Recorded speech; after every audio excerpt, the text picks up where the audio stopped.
Hey everyone, and welcome to Comics from the Multiverse, the DC Comics podcast from MailFuzz TV. I am Peter, and joining me as always is Matt.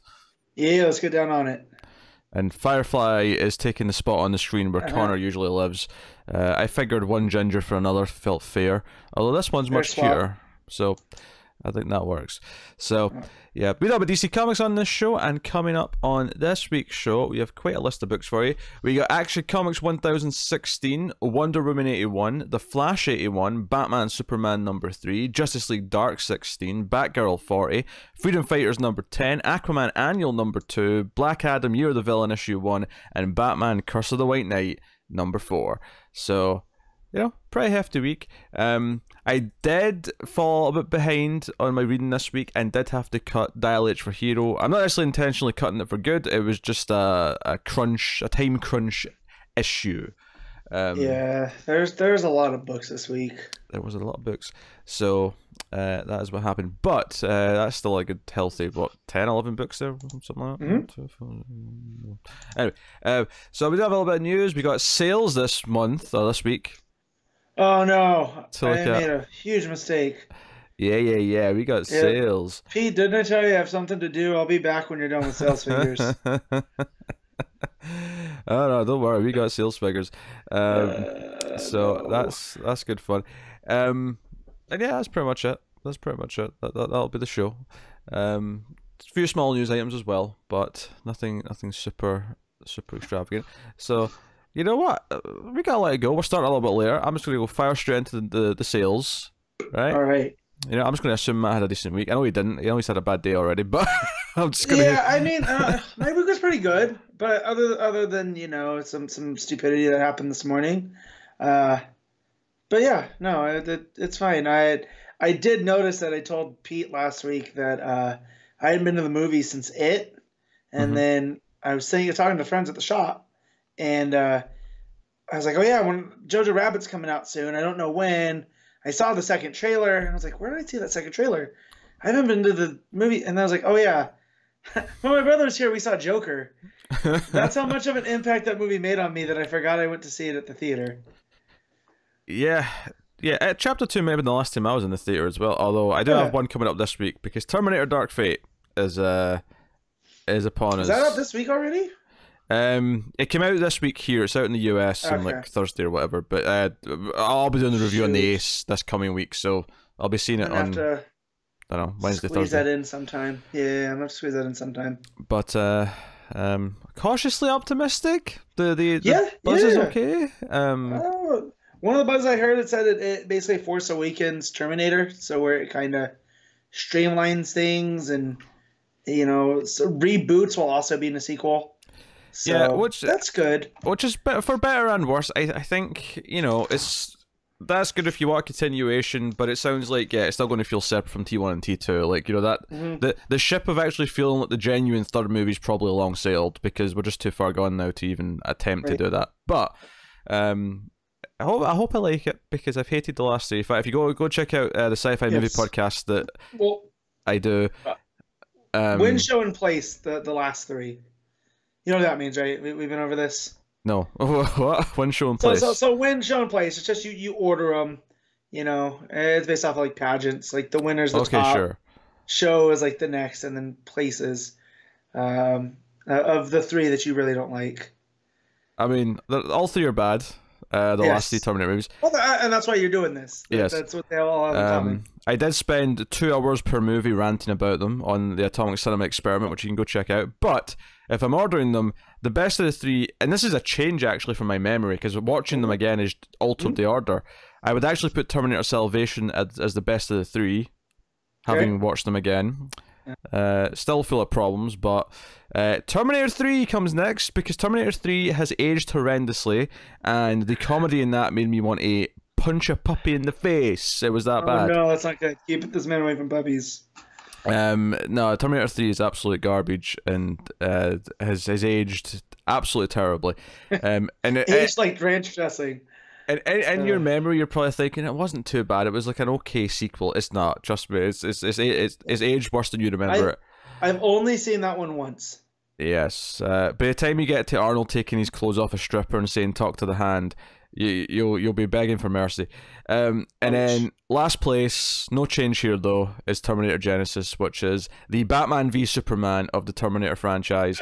It is diabolically bad and insanely stupid with a horrible cast for the most part. I mean, J.K. Simmons tries his best to save it, but he's in a bit role. There's only so much he can do. What's the line? I remember Skinner when we reviewed it. Does he say, "Oh, it's the damn time traveling robots"? He basically he goes into a security room with the security cameras. He sees the guards been like knocked out or killed, and he just sort of like turns around and goes, "Goddamn time traveling robots covering their tracks." Yeah, that's all I really remember. That and of course Emilia Clarke and Jason Clarke. Wait, Jason Clarke's on that one, right? Yeah, he's John Connor. Yeah, and then you get Jai Courtney as Kelly. They replaced Michael Bay with Jai Courtney. Yeah. Ouch. I'm not happy about that. I'm not happy about that. Traveling robots.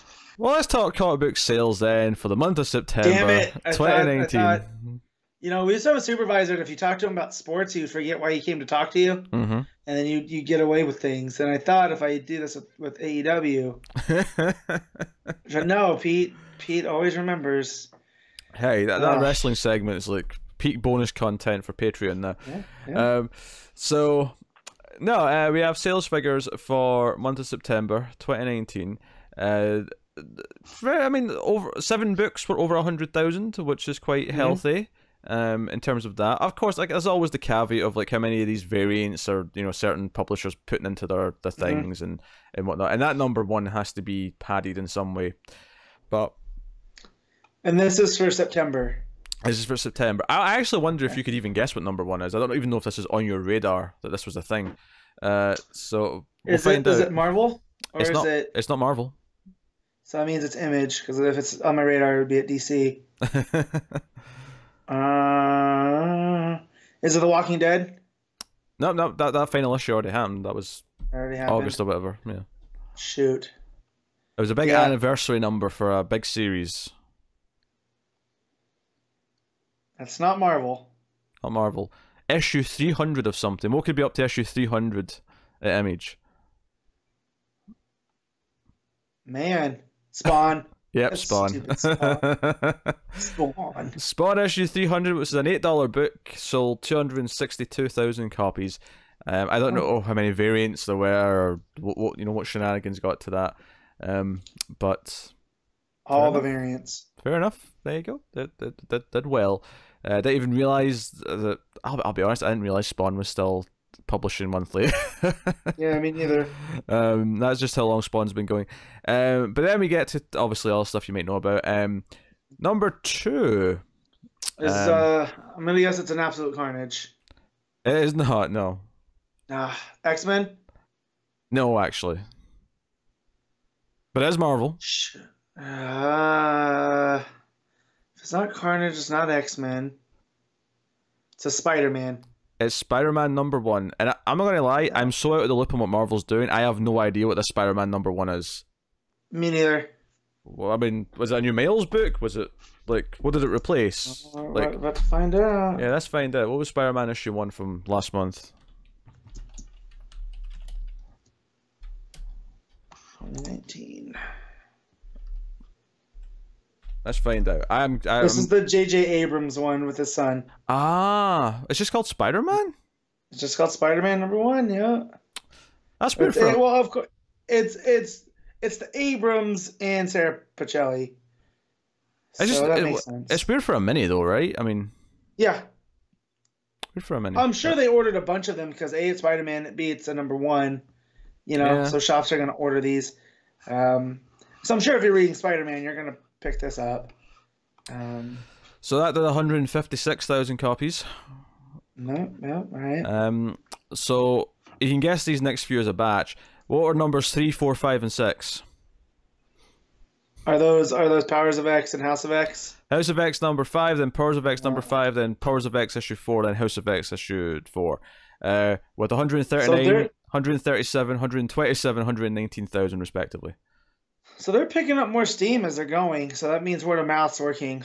Well, I don't know, it's hard to say because obviously 4 and 5 would have been ordered at the same time, so I presume that 5 just had more covers or something like that, and that's why it's a higher Yeah, I order? don't know. Because they've been ordered at the same time. It's not like there's word of mouth between 4 and 5 because they're out in the same month.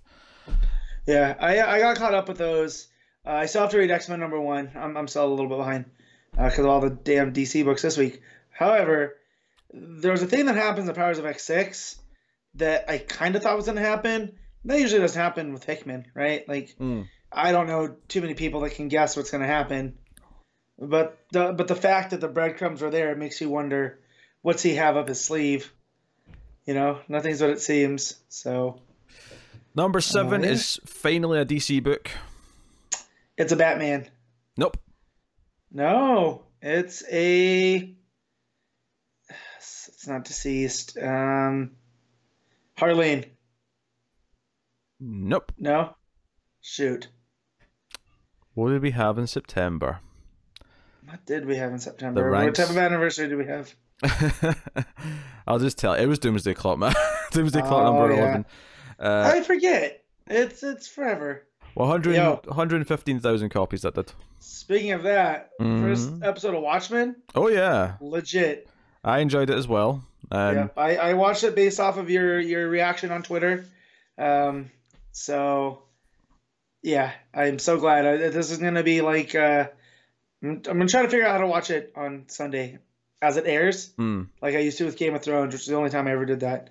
I don't know if I'll be successful, but that was good. Watchmen was pretty solid. It's doing its own thing. It's actually kind of weird, given that we read comics, because it kind of feels like an alternative to Doomsday Clock, because it's kind of like the sequel to Watchmen that's not related to the DC universe. It's just a sequel to Watchmen, set in 2019. Yeah, and I'm noticing little tiny things there. Like when they were listing the presidents, it wasn't the same order as I remember, at least from Doomsday Clock. You know, so there's these little tiny things that they're changing. Not that they matter, right? But I think the reason why it reminds me of it is because in the same way with Doomsday Clock, where like we're kind of like filling in what the last 30 years are, so we're kind of learning some of the new mythology as we go, and it's very tense in places. I mean, me and Tara reviewed it, and I think the review went an hour easily without much effort. Yeah. So you know, a lot of depth to talk about.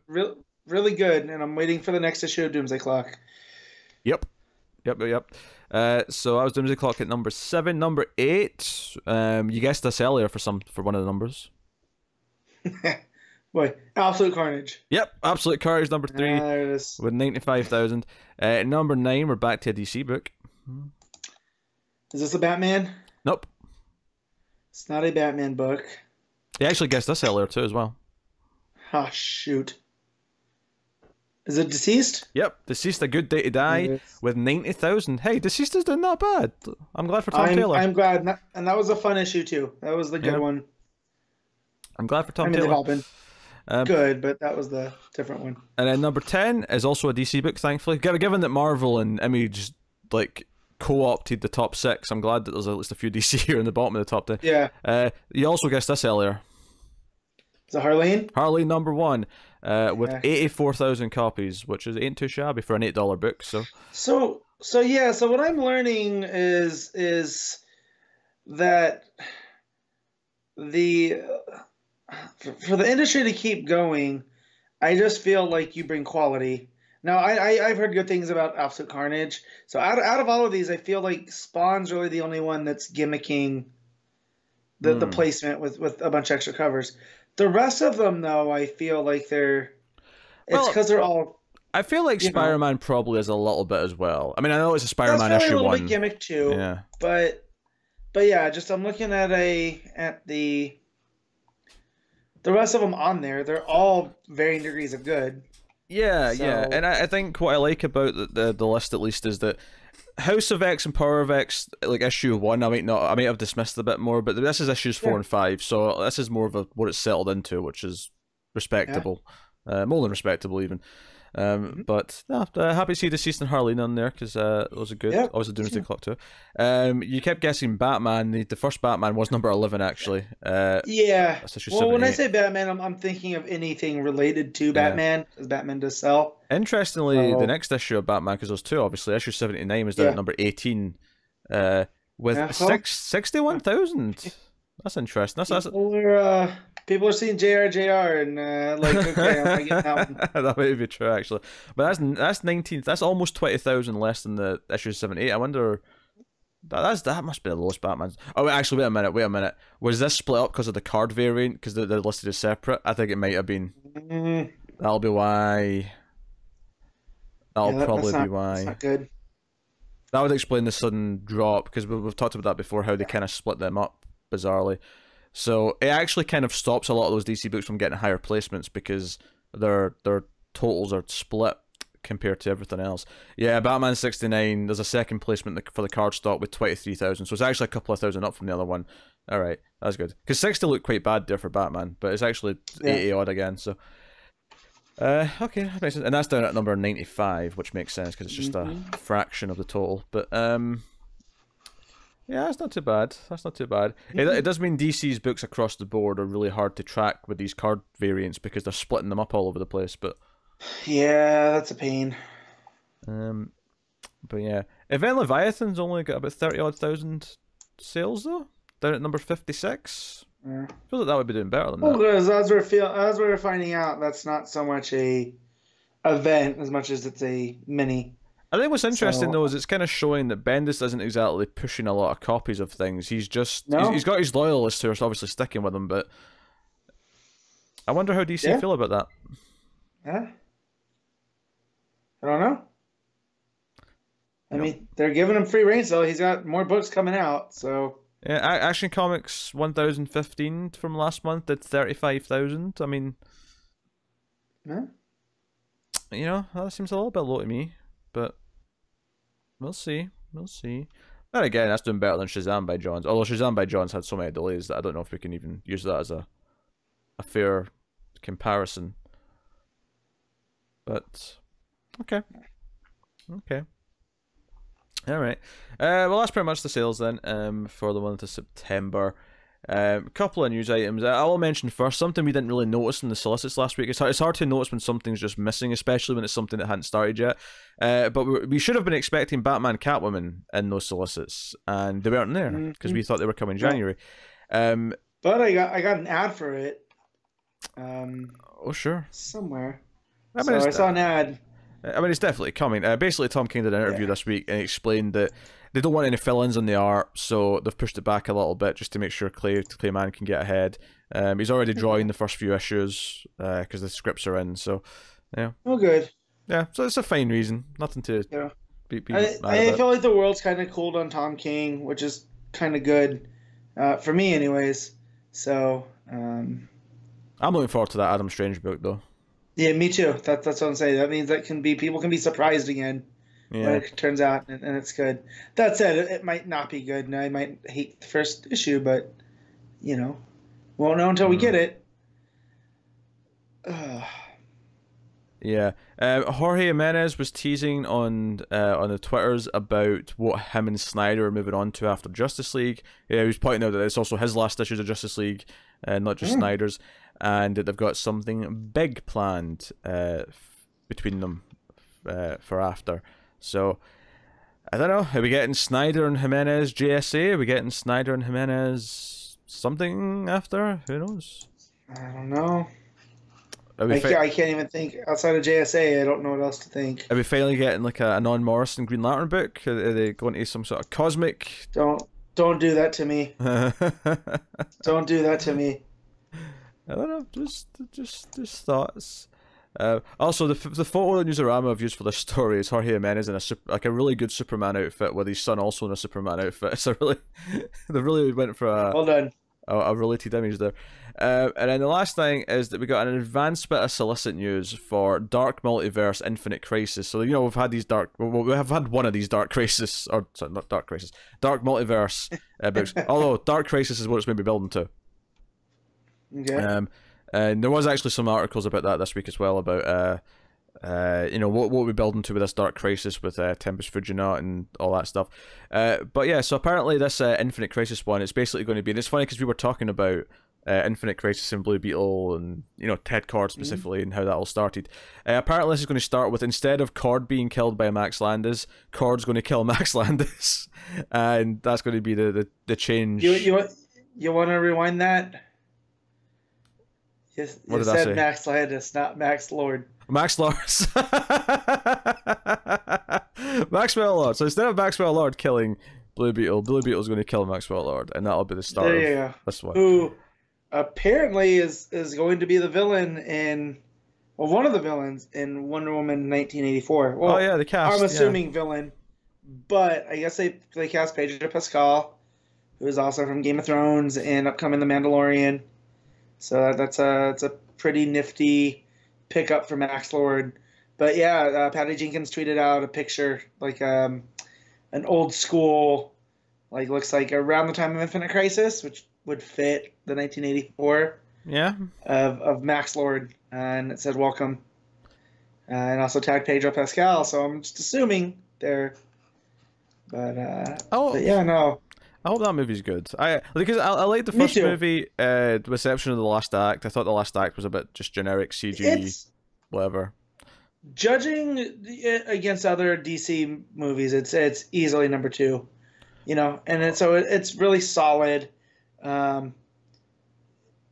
This one has a chance to go beyond that, I feel, because I feel like they're disconnecting it. Yeah, I hope it does, and I hope this, and I hope Batman are good. You know, I've kind of lost hope for Birds of Prey at this point, but I mean, I'm gonna see it, so you know, I'm chained to these things. Yeah.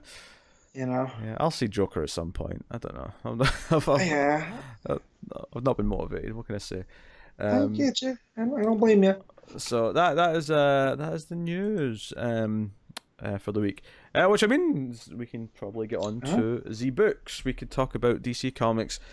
We will start with Action Comics 1016. Brian Michael Bendis writing, with Szymon Kudranski on the art.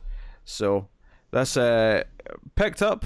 Naomi, of course, has been at the Hall of Justice. Superman sped off last time to deal with a crisis, as it were. And here we see the aftermath of this crisis. We see people being interviewed in the street about the big fight that happened between Superman and Red Cloud. We kind of jump back and forth to see what the actual fight was. I like this issue a lot. I thought the action with Superman and Red Cloud was very invigorating. Everyone kind of describing that it felt like Superman was frustrated or angry was kind of cool. I love that instead of being this big massive fight scene, like this story is told with a lot of double page spreads, but in those double page spreads, it's the people of Metropolis describing what had happened. So you're getting more pieces of this. Like you're getting a big double page spread of Superman fighting Red Cloud, but in these smaller ones, it's filling that bigger picture in with the smaller details. So I like that a whole lot.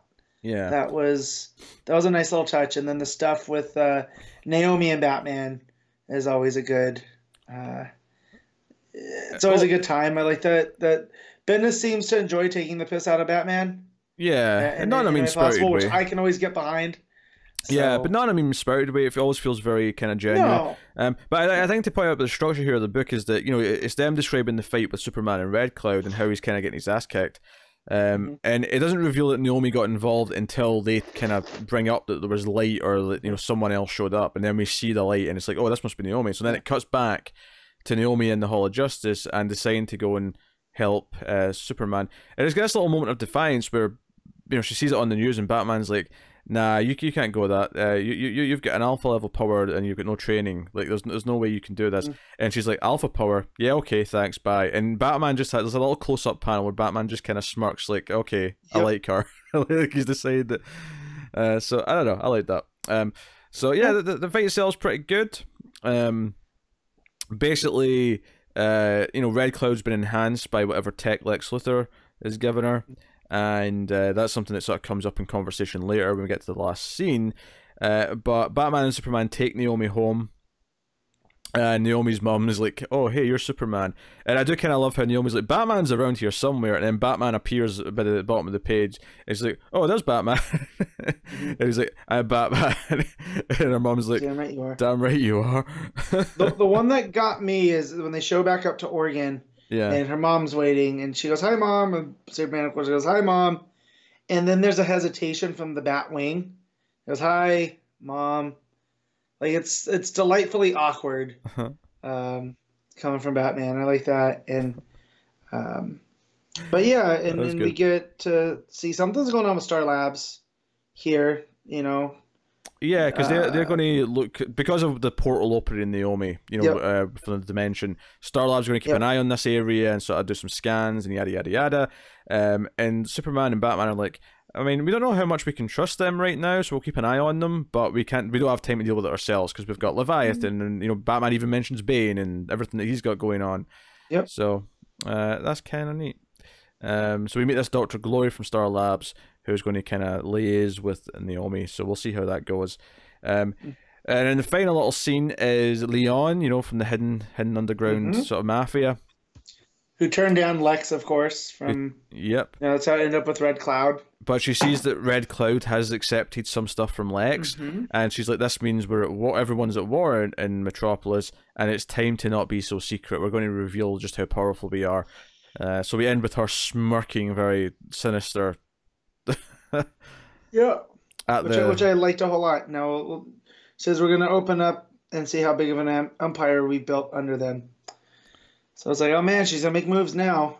Yeah, so, in the middle of all the chaos and doom, as it were. So no, really solid issue. I think narratively it flowed very well. The way it revealed the fight and that Naomi joined in, and then sort of cut back to the decision to join in. And it's fun because this felt like a nice little 2-issue crossover with Naomi. Which will directly feed into what her season 2 is going to be when that shows up. Although I feel like she's probably going to show up in Young Justice or something before then as well. Yeah.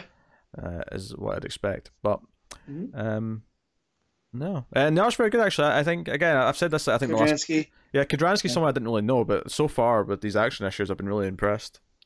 Yep, well, especially how this is all broken up with Trish Q interviewing the people. There's this other line that we forgot to mention of Perry's kind of pushed her to be an actual reporter, not just a gossip reporter. Yeah, so I like that too. That there's a little bit of character building there with her.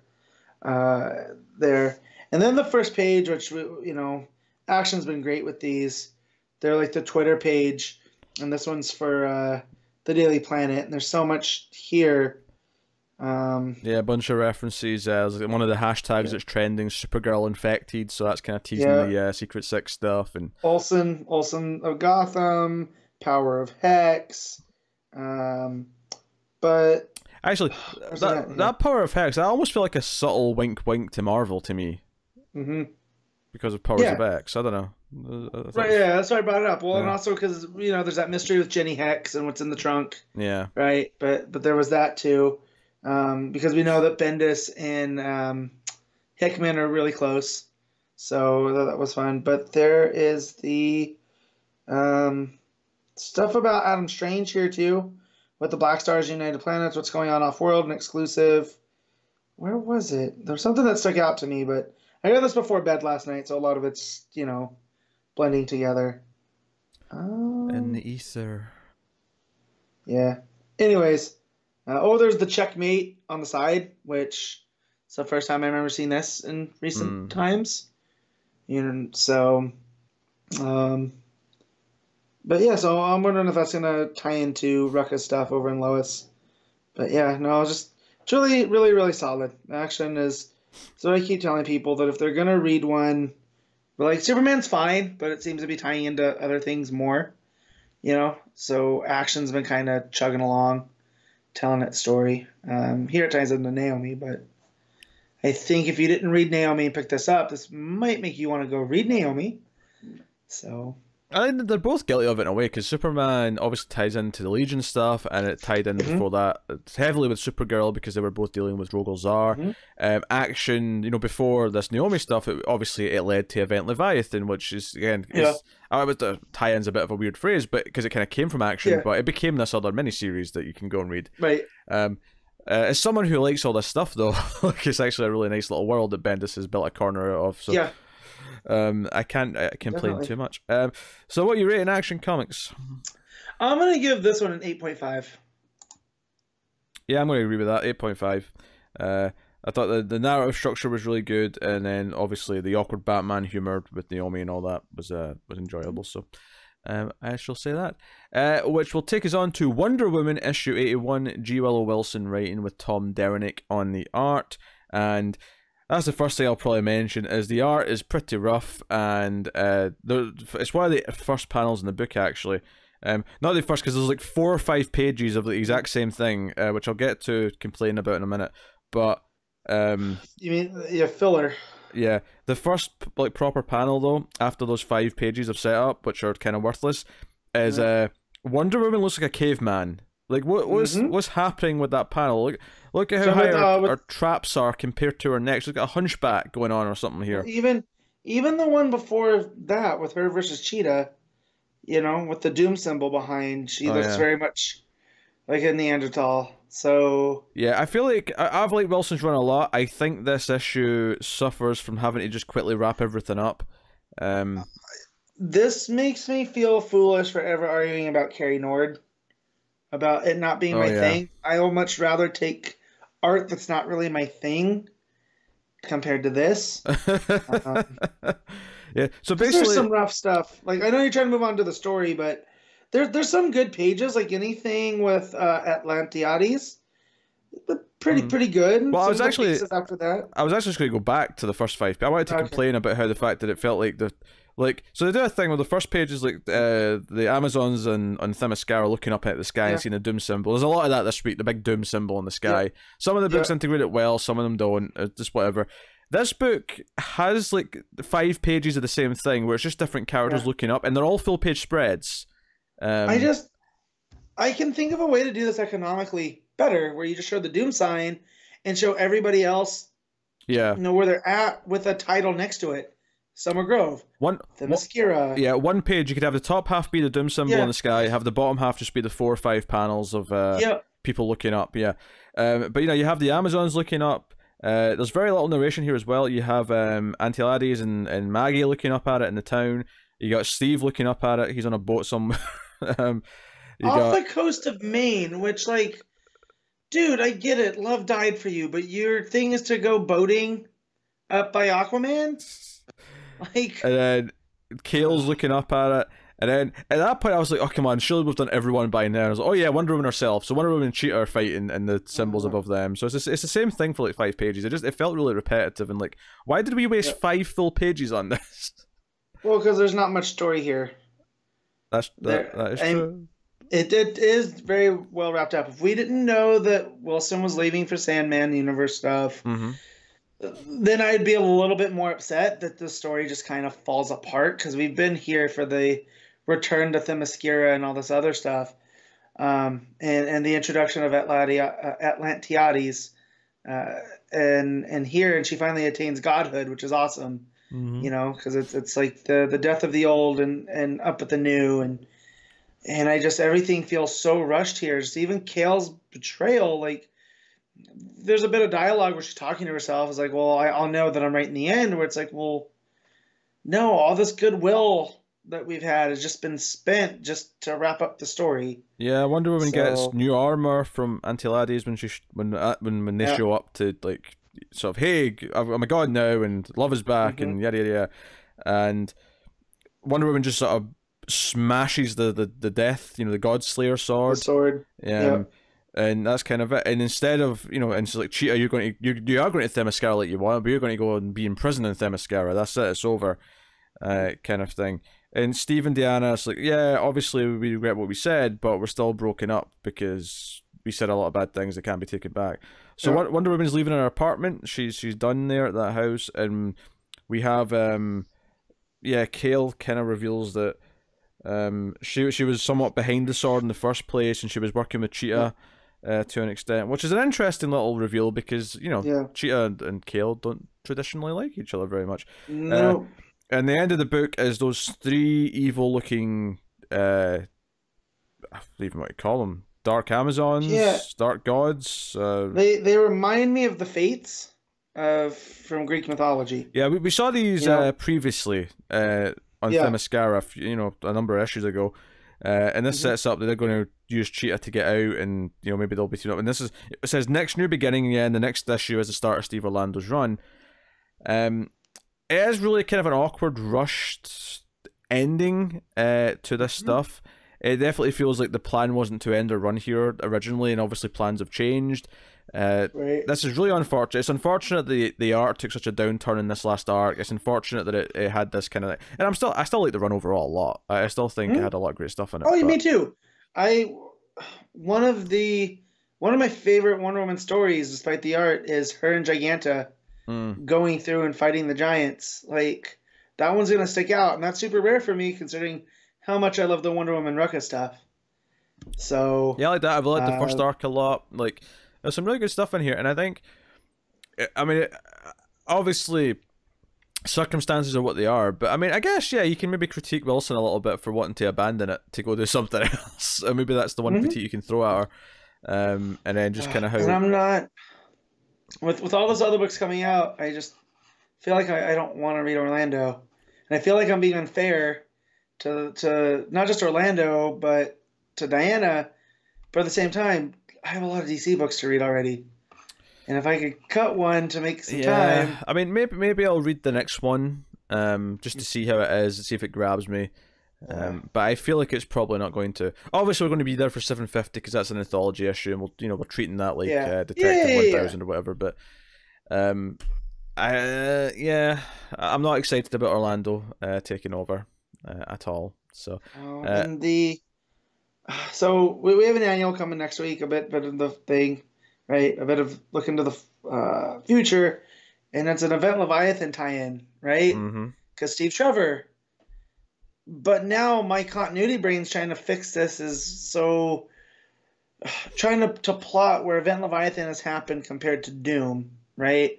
Because does this go back, and we're dealing with Steve and Diana before all of this?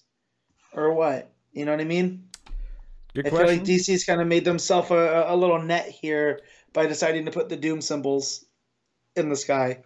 Yeah, they're clarifying that all this stuff's taking place around the same time.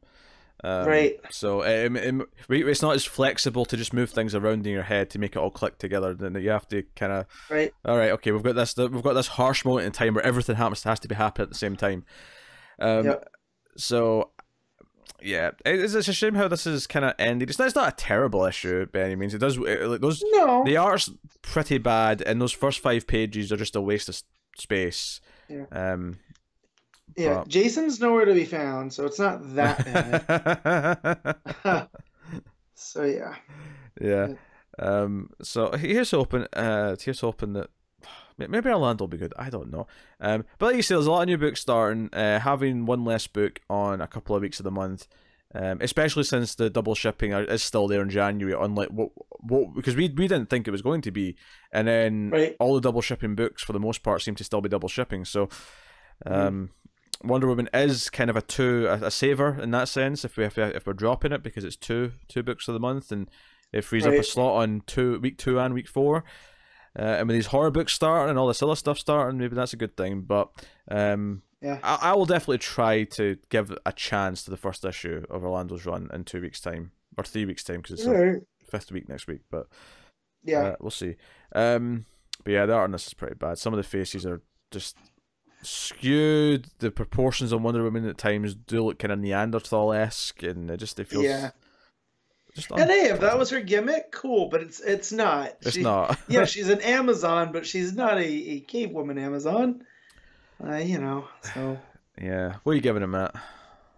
I'm gonna give this one a 6.5. Mainly just because of the art. If it was just better art in the story, it might be a 7.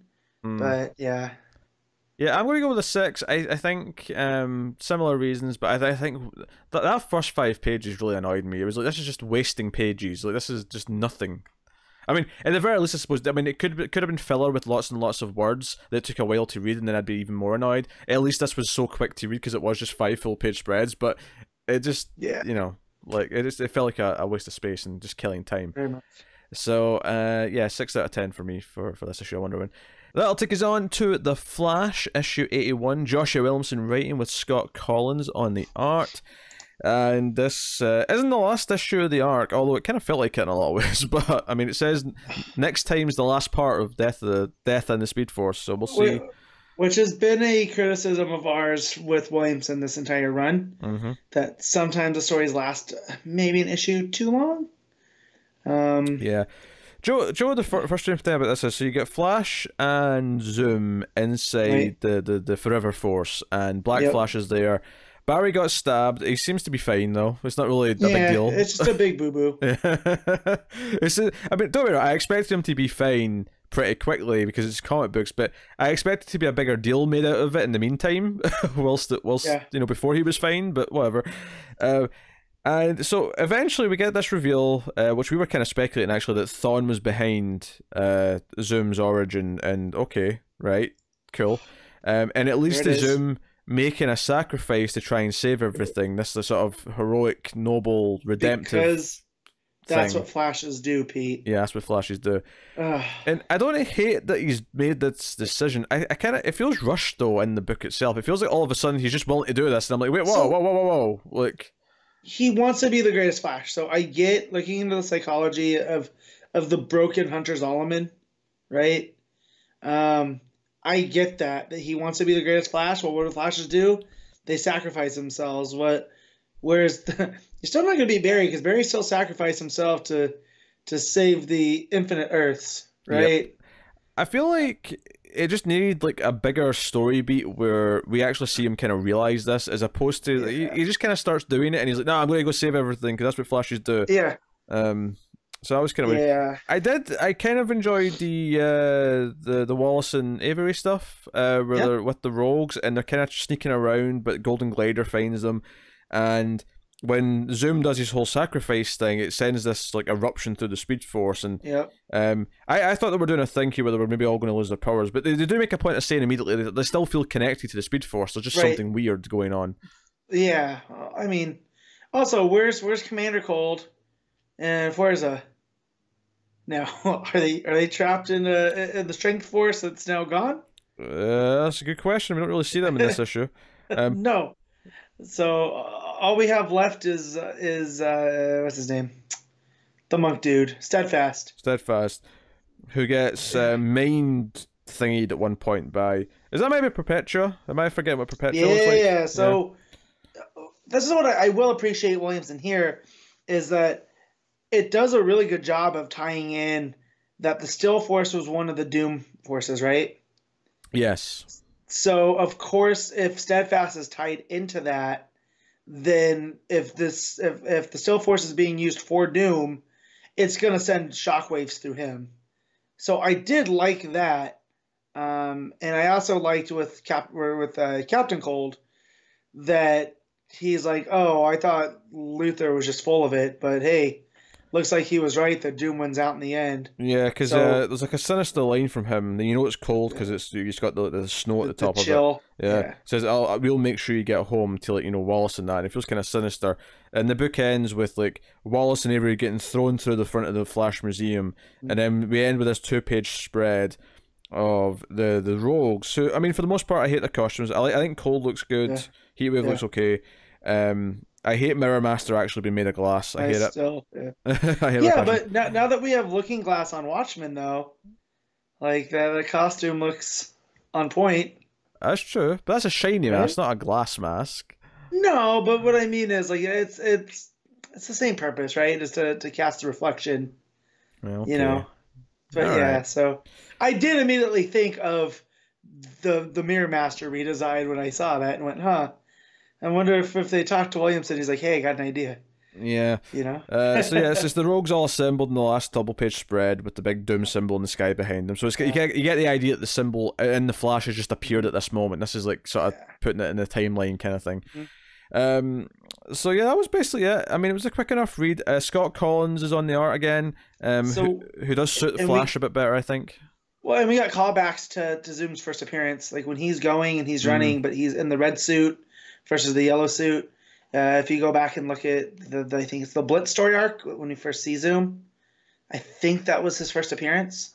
So there was a nice little book in there with Collins Okay. and whatnot. I appreciated that. I don't know. I just kind of felt the Zoom stuff was kind of lazy, and I like Josh Williamson, and I hate saying that about him. It felt a bit rushed. But- Yeah, I agree. Yeah, and I kind of felt the same about. I was talking to someone in the group think earlier this week about Nailbiter because he just finished Nailbiter, and the ending kind of felt the same as this, where it's like, okay, you've been building to this thing, and then the ending just happens. At least with Flash, we'll get some fallout in the next issue, but Nailbiter, that was it. It ended. And I'm feeling this is just kind of Williams' style, for better or for worse. But yeah, I don't know. I'm running out of steam with the Flash right now. I will say I'm glad that this arc does seem to be putting most of an end to all these various forces and all that stuff, because it's been kind of since because we love Flash War, but it's been kind of been since right after that. Right. So it's been a year. It's been like a good year or so of this stuff. And help me with the logic here is that Zoom created the Flash War, basically, the stuff between Wally and Barry, in order to access, because he had stuff from the future, right? Because he was there. He's the one that sent the Renegades after Iris, right? Yeah, because he wanted them to race so that would break open the Speed Force. So then he could run into the Speed Force, and then so he could fight Death, which I don't like. Either this is the most elaborate suicide attempt of all time, or Zoom's going to be the new Black Flash. That's all I can think of the final play out, is that when you think about what the Black Flash is, and it is representative of Death for the speedsters, what better than someone that went through time? I mean, right? I wouldn't hate him being the new Black Flash, because if Black Flash is someone who now has a personality and someone who will maybe talk to them a little bit more because it's Zoom, it's not terrible. No, but I'm just trying to get his plan and understand where it's coming from, and unless it ends up with that, I don't know exactly what all this was for. With him getting these new forces in order to draw out the Black Flash because he has a beef with Death, which I kind of like as an idea. I guess the execution here, like you were saying, it was rushed. I don't get it. Maybe I should hit him up on Twitter. Yeah. Like, hey, what were you going for here? I don't know. What can one say? I think much like a lot of recent Flash stuff, there's little moments I like, and the stuff that I don't hate reading. It's not it's not like a difficult read by any means. It's just plus that cover is early entry in the cover of the week for me. Okay. With all the Rogue's hands being raised up, it's very classic Flash to me.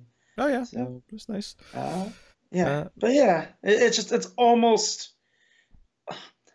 I don't say almost awesome, but it's almost like a really great issue, and then just stuff kind of falls apart.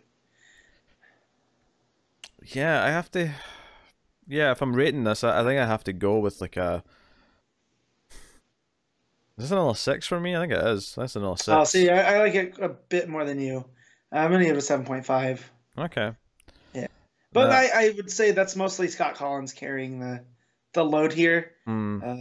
Because story-wise, definitely not. But I really like the art. Yeah, it hurts to go 6s 2 for 2 with Wonder Woman and Flash, but just one of those weeks. What can one say? But that will take us on to Batman Superman number 3, also written by Joshua Williamson with art by David Marquez.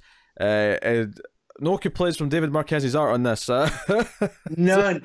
Even his Evil Superman. Evil Superman's a fine line for me. Oh yeah. And Joker Eye Superman here was chilling. What's interesting about this Joker Eye Superman is that I didn't quite get in the end of the last issue. We knew he was going undercover and pretending to be, Joker Eyes. I didn't get that he was actually taking some of the Joker serum, like actually having it.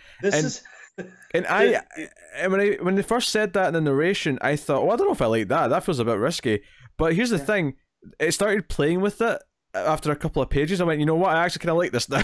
I kind of like Superman fighting off, and I think the reason why I liked it is because basically the twist is that for a couple of pages, Superman's kind of going along and he's kind of laughing, and I love how it puts the laughs in red to show that that's the real Joker effect coming through a little bit. That's the Joker effect, which we've seen through Batman Who Laughs. Yeah.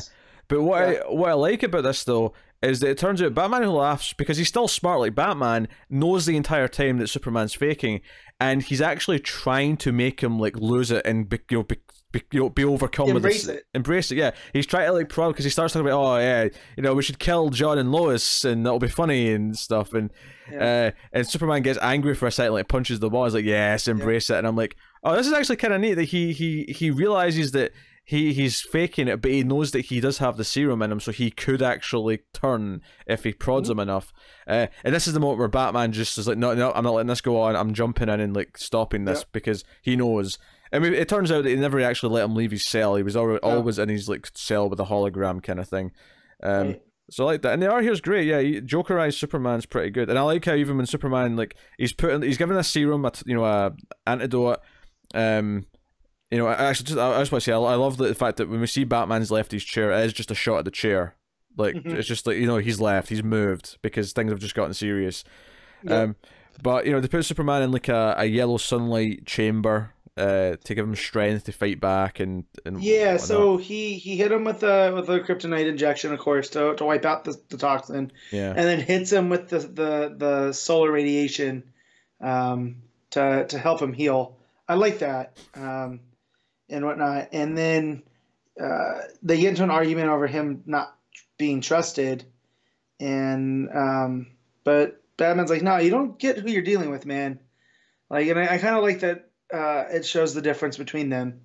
Yeah, that was the other thing, is at the start of the book they do the classic, dueling narration between Batman and Superman, but Superman, because he's got Joker talks at him, it's full of all these little laughing moments. Yeah.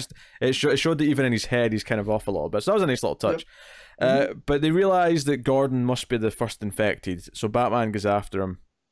Yeah, because of something that Batman Who Laughs said. Yeah. Which, oh man, this is rough, because Gordon tells him he's a failure to the city. Oh, I'm not gonna lie though, that was so close to "You Have Failed This City," and I got Arrow flashbacks, and I was like, no, too close, Williamson, too close to the sun. Take it back. Yeah. And then this is what I really appreciated here, is when they go to fight Gordon. Gordon's ready, and he pulls up a watch with a bat on it. I was like, wait, is this like a signal watch? What's he doing? And up pops Rookie, the suit from Snyder's Gordon Batman run. Yeah. Which a lot of people hate. Oh, I hate like the design of that suit, though.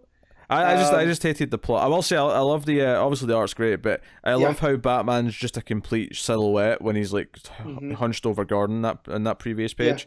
Really, really, it's almost Batman the Animated Series-esque, the way it just sort of sits there.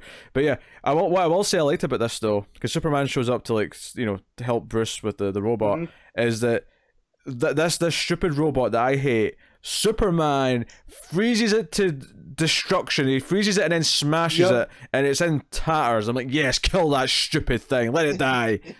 I hate it so much. But I'm not gonna lie, I was not expecting this to, like, when we heard about, when I was reading Batman Who Laughs, and I the only one that finished it here, and we got to infected Gordon, I never thought, hey, we'd see the Rookie suit again from his time as Batman. Like, I had almost forgotten that it happened. So right? I'm not gonna lie, Matt. I'd forgotten it was called Rookie. So when Gordon says, take care of it, Rookie, I assumed there was someone in it that was young. Yeah. Which actually, that's the thing though. It turned out to be true. There was technically someone in there. There was. So we get a reveal that Blue Beetle is one of the infected, and he has, Scarab Tech has taken over the suit, and he then infects everything. Superman and Batman go to the fortress. Batman starts letting Superman make the choices, because Batman Who Laughs will know what choices he'll make, because he's also a Batman. So it's like, no, we'll do things Superman's way to throw him off.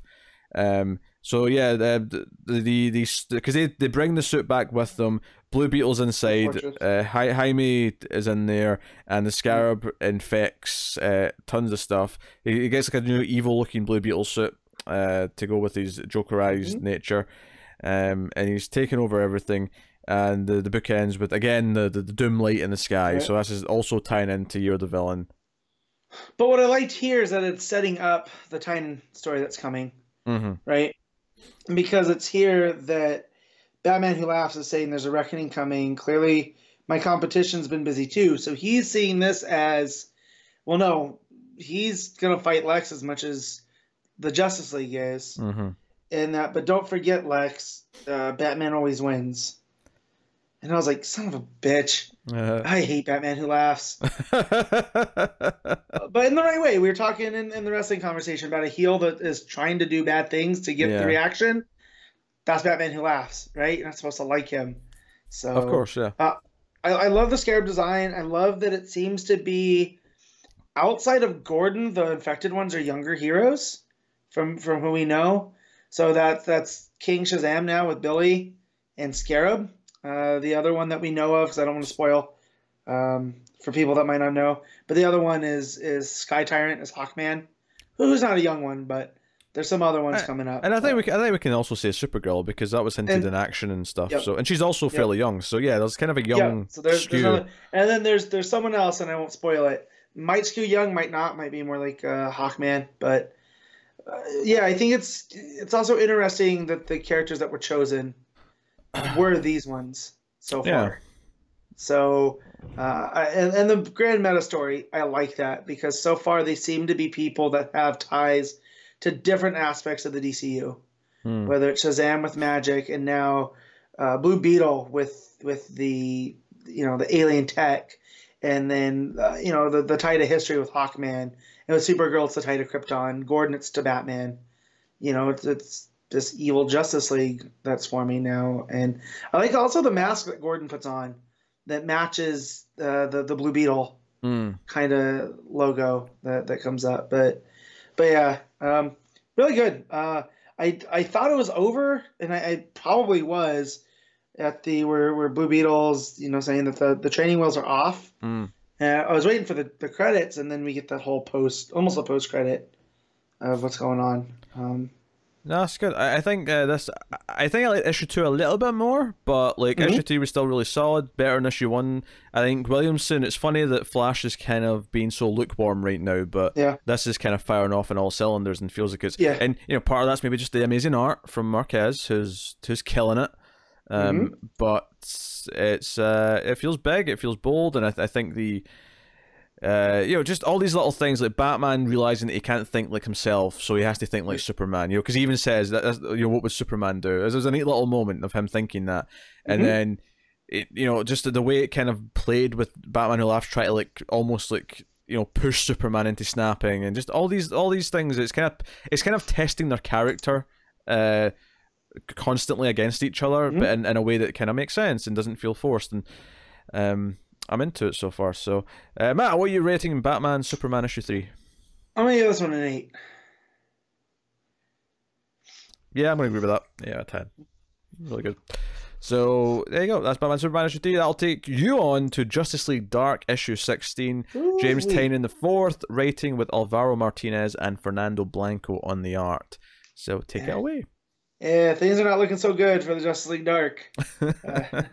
Swamp Thing's been reduced to like mush, and looking for Abby. Man Bat's this Lovecraftian slash Carpenter-esque looking thing that's terrorizing the Hollow Justice. Where the Justice League Dark is holed up, and then Wonder Woman's been played by Cersei now, and that it opens up with them. The last time we saw her, she had been tricked to go into that realm because of Eclipso, and that this issue reveals, and through the talk with Cersei, that you were still reading during the witching hour, Pete? Yes, yeah.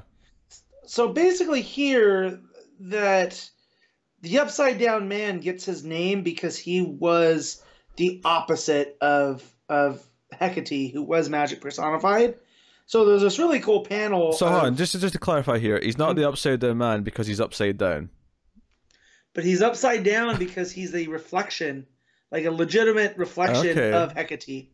Okay. Right? So I thought that was pretty cool. It's a real nice balance, but that basically in order, because Hecate was all powerful, that in order to get her under control, the other great powers, like the dark powers that were rising against her, created Eclipso, because she pulls her power from the moon. We learned that one in Witching Hour.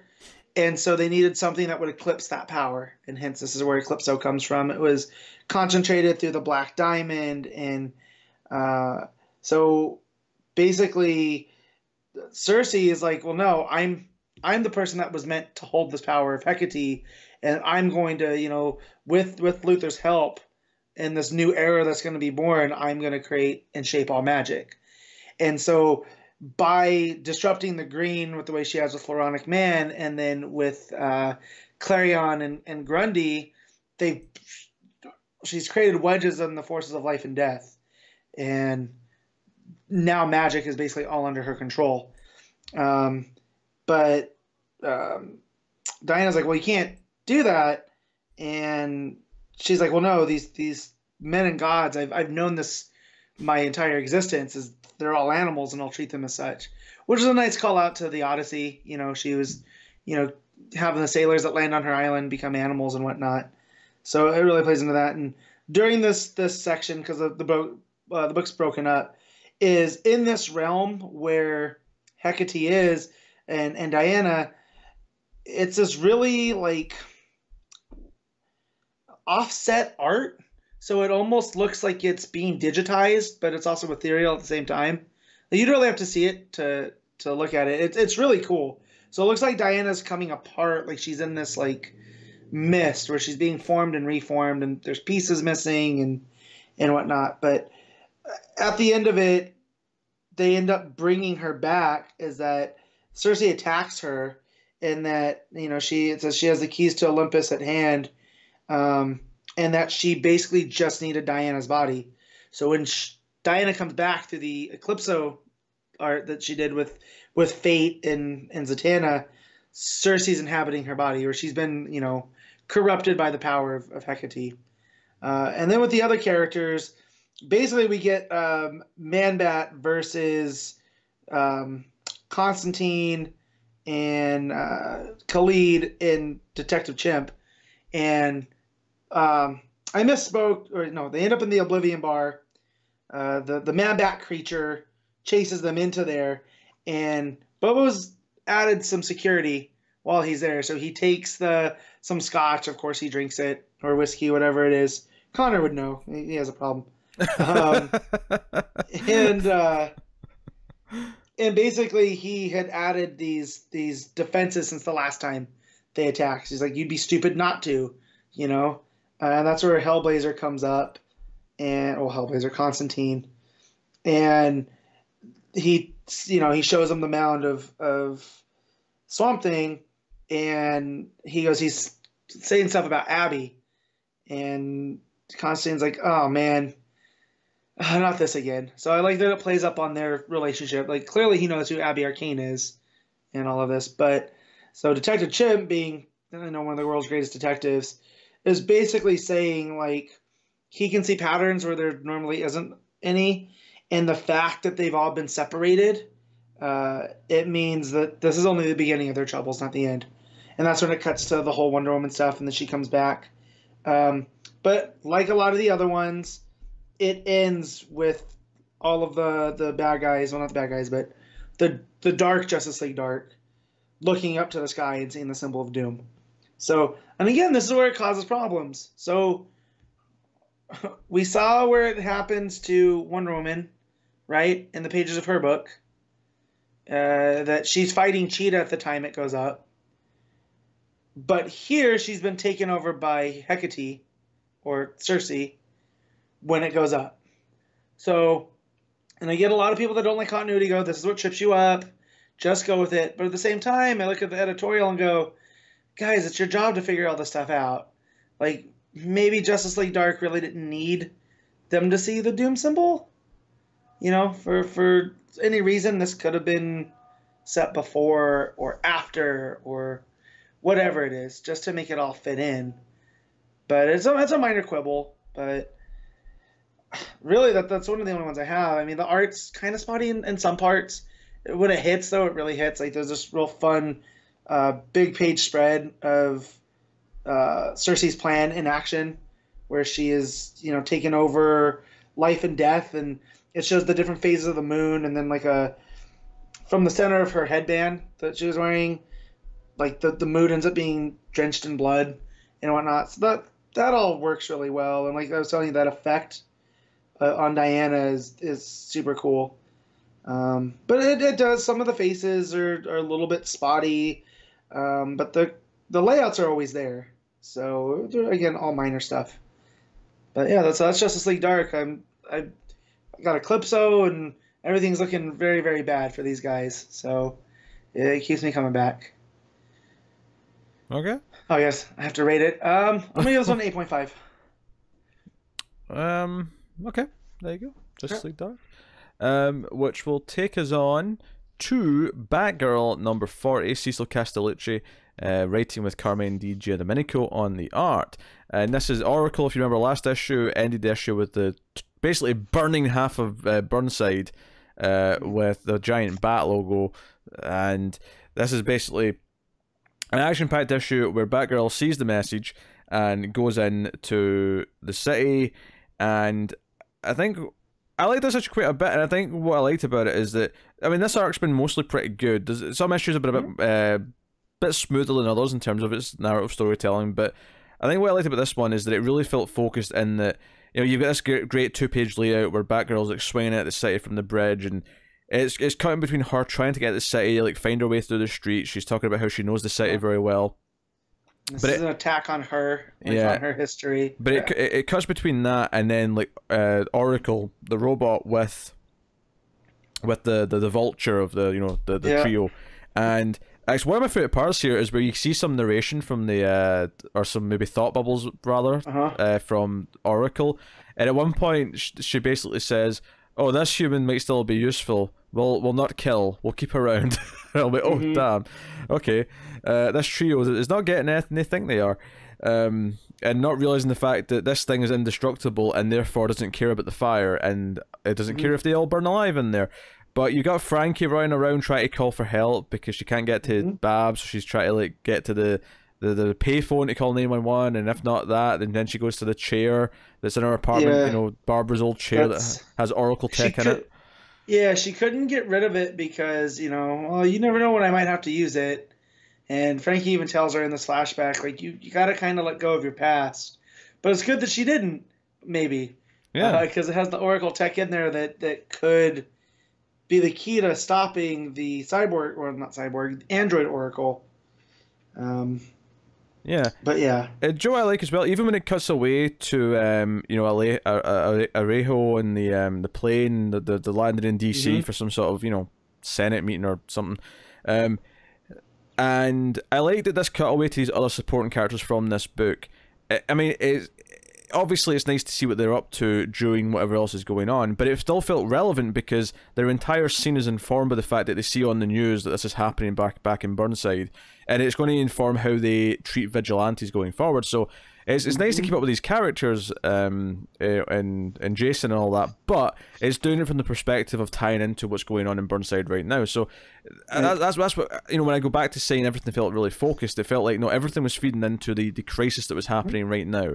Even these characters who are, you know, thousands of miles away. Well, I have no idea how far away Gotham and Burnside are from DC. Yeah, I mean, Gotham's supposed to be... I've always understood that Gotham was in New Jersey. So, New Jersey to DC is, I mean... Not that far. It would be a real quick plane ride. Yeah. We'll put it that way. Most people would have taken a train, I feel. But, yeah.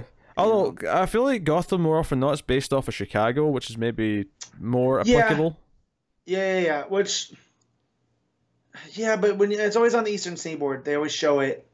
You know, they also filmed in Pittsburgh and Chicago when they did the Nolan movies. Mostly Chicago, though, because they didn't go to Pittsburgh until the third one. It was mostly Chicago for the first two. But I just bring that up because of the bridges. Yeah. And you see all the bridges, and you know.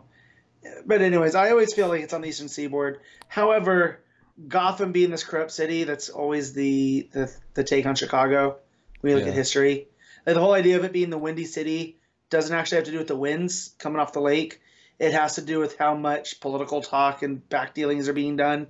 Yeah, you know, at any given time. I always did kind of think as Gotham is like the seedy 80s version of New York, and then but that contrast, Metropolis also almost always felt more like a Washington DC to me. But I mean, yeah. Well, when you look at maps of Metropolis, not that, you know, okay, I have a problem. I look this stuff up all the time. It's very much a stand-in for New York City, at least Manhattan and that part of it. Just like Hobbs Bay is like the Hudson Bay and all this other stuff. So, especially with the Jimmy Olsen book right now. Well, this is the thing, is I think Metropolis and Gotham, to an extent, are both based off of New York. Right. To an extent. Back when they first started, it was understood editorial that they were almost the same city, just Gotham was at night, Metropolis was during the day. Yeah. So, there are these dual sides of the same coin, right? Although, growing up on 80s movies, though, I do think of New York as more Gotham than I do Metropolis. Yeah. But, I mean... Well, yeah. Don't get me wrong, I'm well aware that nowadays it's one of the safest cities in the country. But, like, for the 80s, it was this grimy... barrels of toxic waste everywhere. In the much maligned here, BVS, Gotham was across the bay from Metropolis, even reinforcing that New York, New Jersey kind of aspect too. So at the end of the day, it's all over the place, Yeah. So I look at Burnside like it's Brooklyn. Mm-hmm. So in the last couple issues, the one staffer didn't want to go out to Burnside because it was going to take all day. And I've not that I've ever been to New York, but being familiar with pop culture, so let's just say they could have taken a train. Oh, that's it. So I'm thinking about this. So if Burnside is Brooklyn, you've also got Bloodhaven. Mm-hmm. I guess which would be like the Bronx, because that's also over a bridge. So what we're saying here then is that Gotham City's Manhattan. And yes, right, because I suppose if you look at it that way, sure. But then if you actually take the whole city of New York as Gotham, then you have to take Burnside and Bloodhaven as not one of the boroughs, but more as Well, Bloodhaven's a sister city. That was always also kind of New Jersey, in that remember Nightwing, the whole gambling arc. Yeah, this was almost like Atlantic City. Yeah, there's just all these real world things. So I love Coast City, because Coast City is somewhere on the California coast. It could be San Diego. It could be Santa Barbara. It could be LA. Who knows? It's its own thing. It wasn't really based off of too much. Yeah, I've always thought of Coast City and Star City as being the two West Coast cities. There's the two that come to mind, which never really comes into play. I never hear them talking about the time difference or anything like that when they're talking to the other heroes. But I just and then you look at Keystone. This is a little diatribe on the geography of the DC universe. Then you have Keystone and Central as the Twin Cities, which would say like Minnesota, but they're also very Midwestern, so that could put them, like Kansas City, Kansas, and Kansas City, Missouri, to where they're different cities that go across state lines. Do you know the problem with all this is, though, is that we've established that in DC continuity, a lot of the real cities still exist as well. So try to make them all fit in the map together is a bit of a pain. I remember reading an article one time that said that if you compare the Earth of the DCU versus the Marvel universe, is that the Earth has to be a little bit bigger to accommodate the cities that are in the DC universe. Because you just need more area.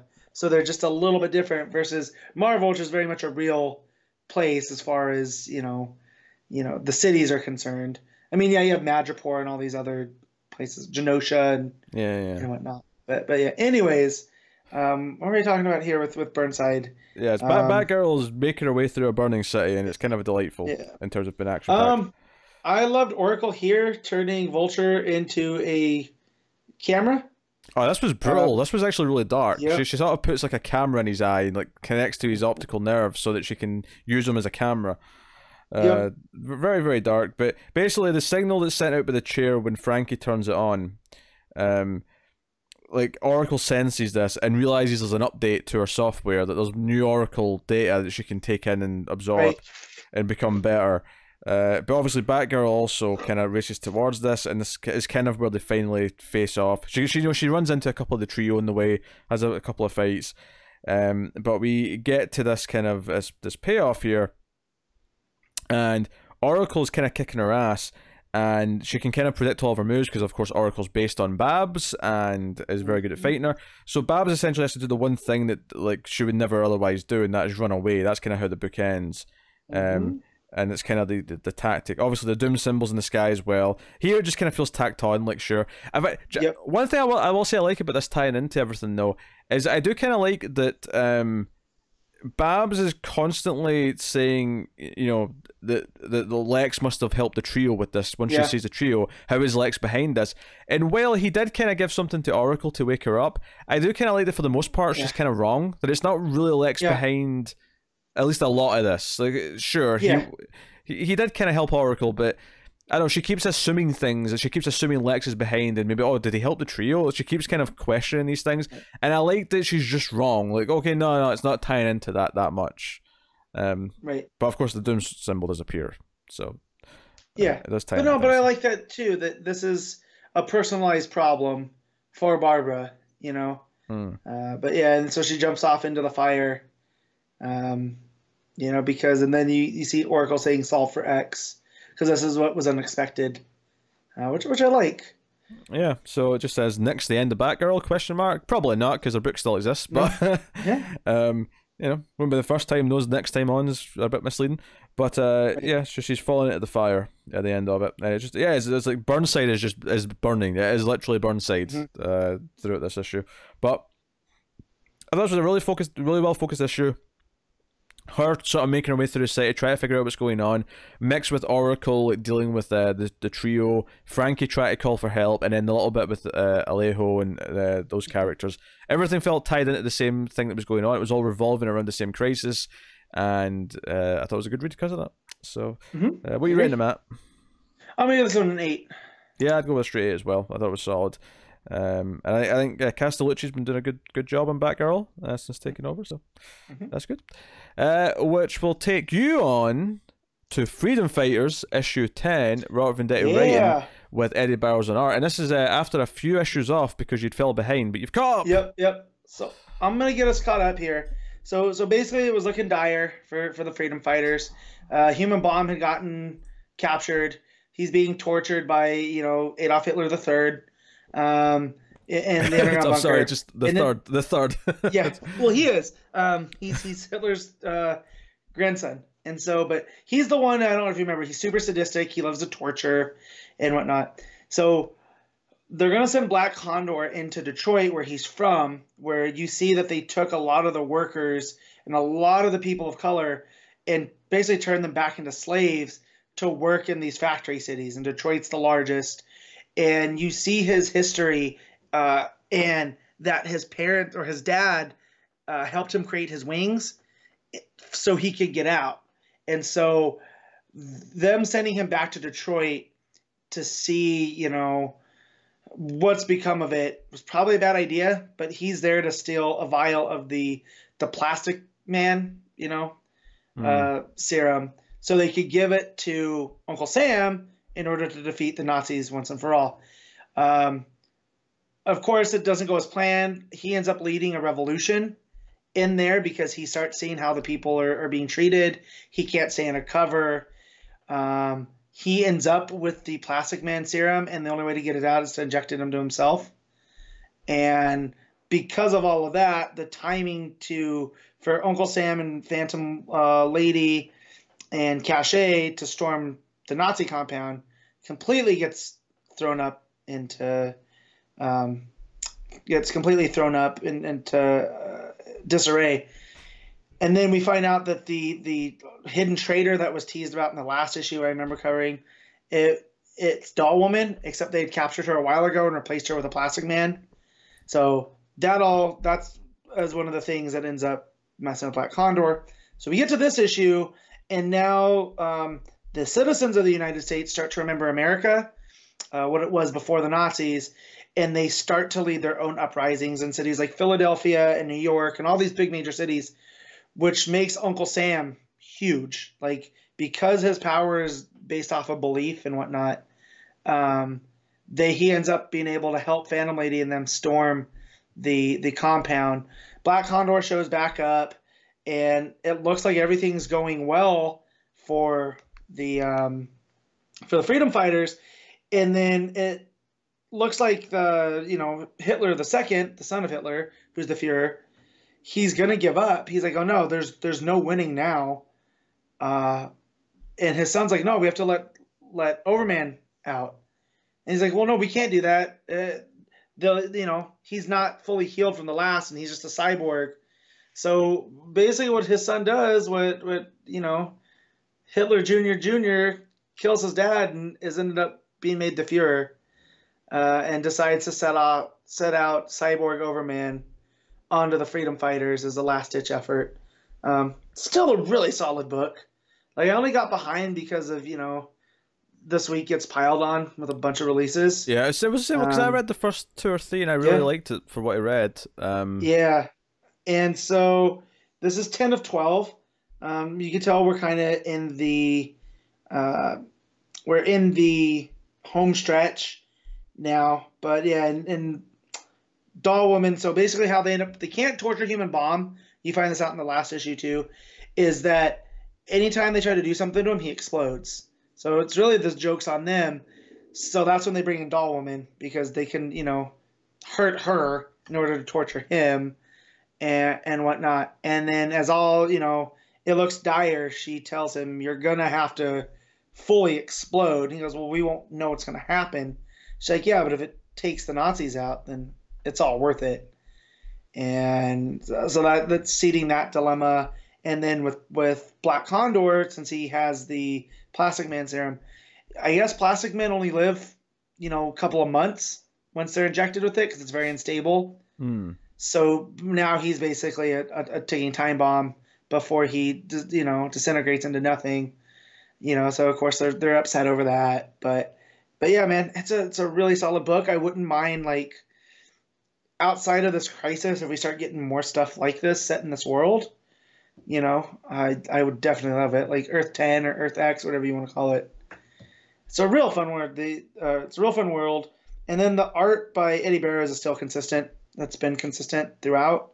Let me double check it. Is it Eddie Barrows? I'm pretty sure. I'm pretty sure he's. Yeah, it's Eddie Barrows. It's very pulpy too. Like it really takes advantage of an Uncle Sam, a guy dressed as Uncle Sam punching Nazis. Like it feels right. And then when the action sequences happen, everything's very easy to follow, and it's very much in that same style throughout. But yeah, no, I'm glad I got caught up. I'm glad I took a couple, took like a half hour last week and went and tracked him down. So I'm looking forward to reading maybe the whole thing once it's once it's done. Real good. But yeah, I'm gonna give this one an 8. It's another really good issue. It's been, I keep saying consistent because it is. Venditti is, outside of his Flash, I feel like he's very, very, very consistent when telling a story. And some people might see that as like there's not enough peaks and valleys to keep their interest, but it does enough for me. So next up, that'll take us on to the Aquaman Annual issue 2. And I'm happy to say much better than the first annual, because remember that was a terrible issue. I can't even tell you what the story was. It was this like standalone side story with really bad art. I don't know if you remember. Oh yeah. Was this the Because it was like a different writer. It wasn't like Abnett. It was set during the Abnett stuff though, right? It was during the Abnett stuff, but Abnett didn't write it. It was this separate standalone thing. I remember it now. It was like it was part of a historical thing, and just it didn't. Wasn't it about what's his name's dad? Oh no, that was a regular issue. That wasn't the regular issue. The annual didn't even have anything to do with the plot. Yeah, I think I put it out of my brain. Yeah, I couldn't even tell you what the plot was. I remember it being bad, but no.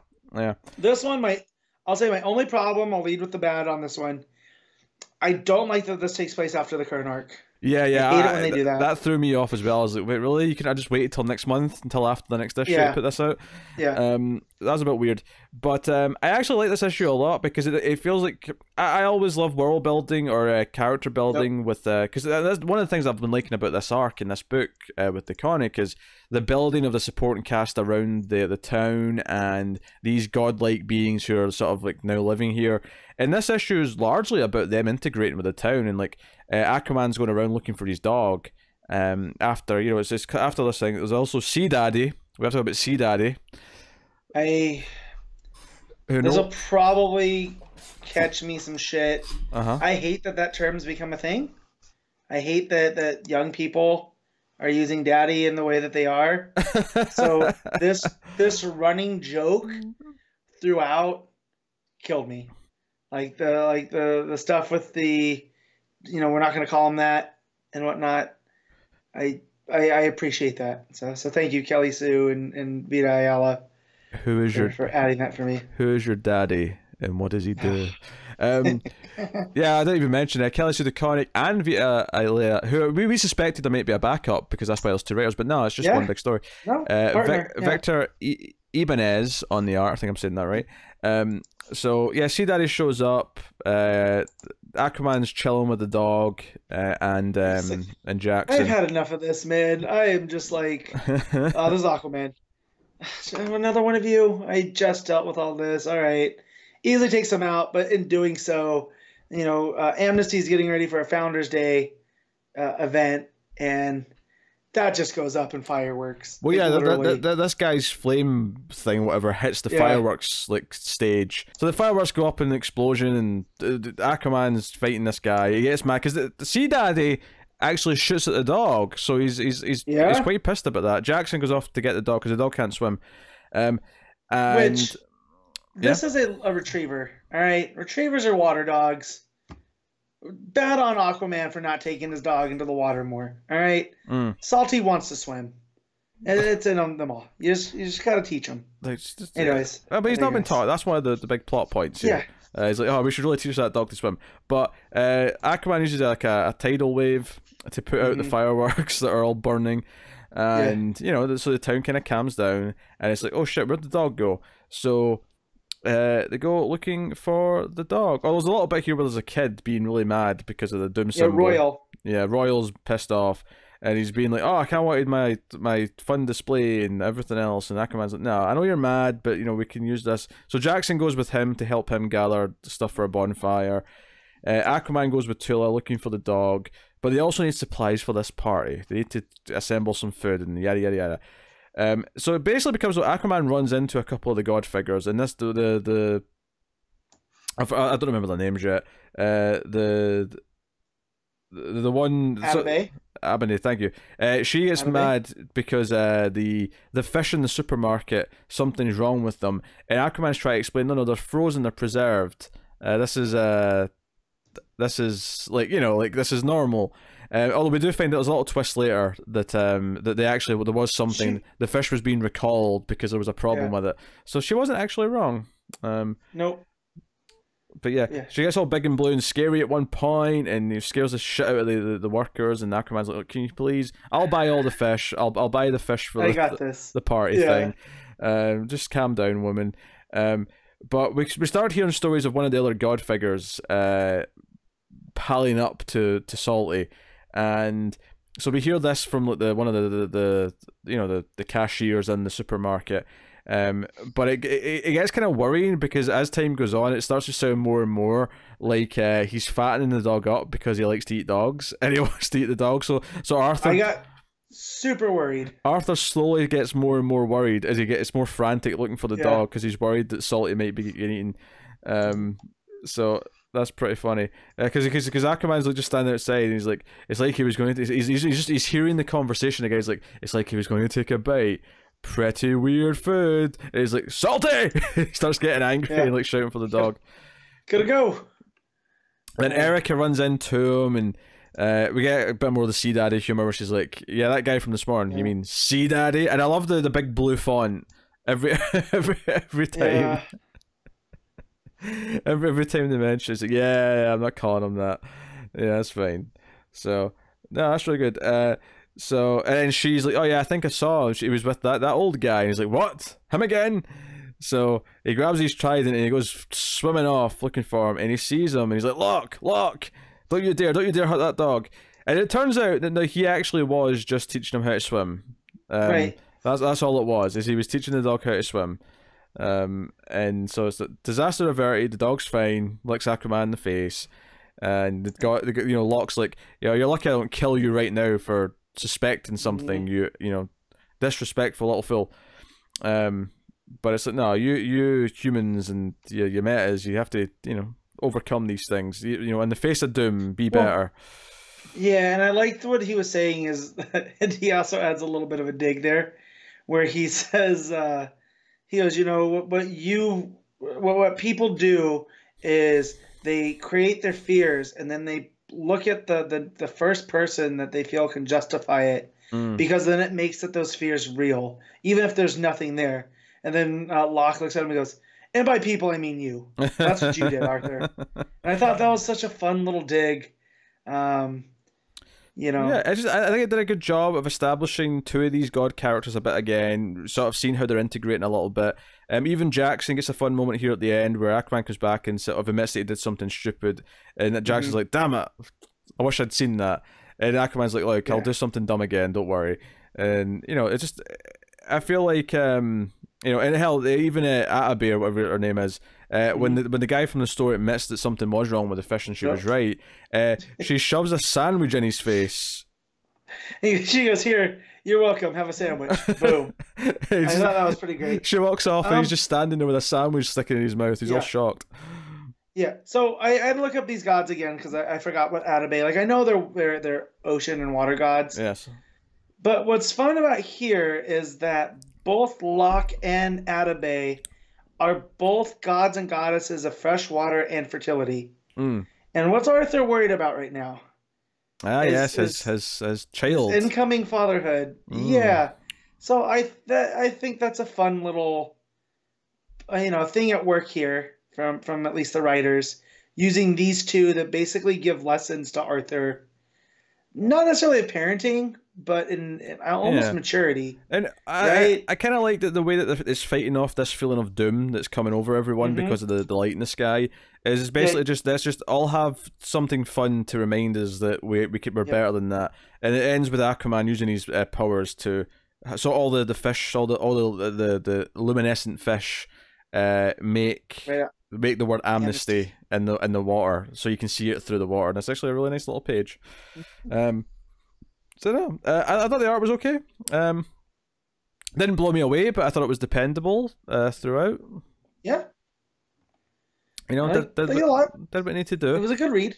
Yeah, it was a good read. Honestly, it was obviously it's a longer issue because it's an annual, but it honestly went in quite quick. I felt it was really pleasant, and I like that it's spent this time in the supporting cast. I just wish they waited a month and put it out after the next issue, but I guess maybe it just goes with the theme of having this light in the sky that all the issues have got this month, and that's why they wanted to put it out right now.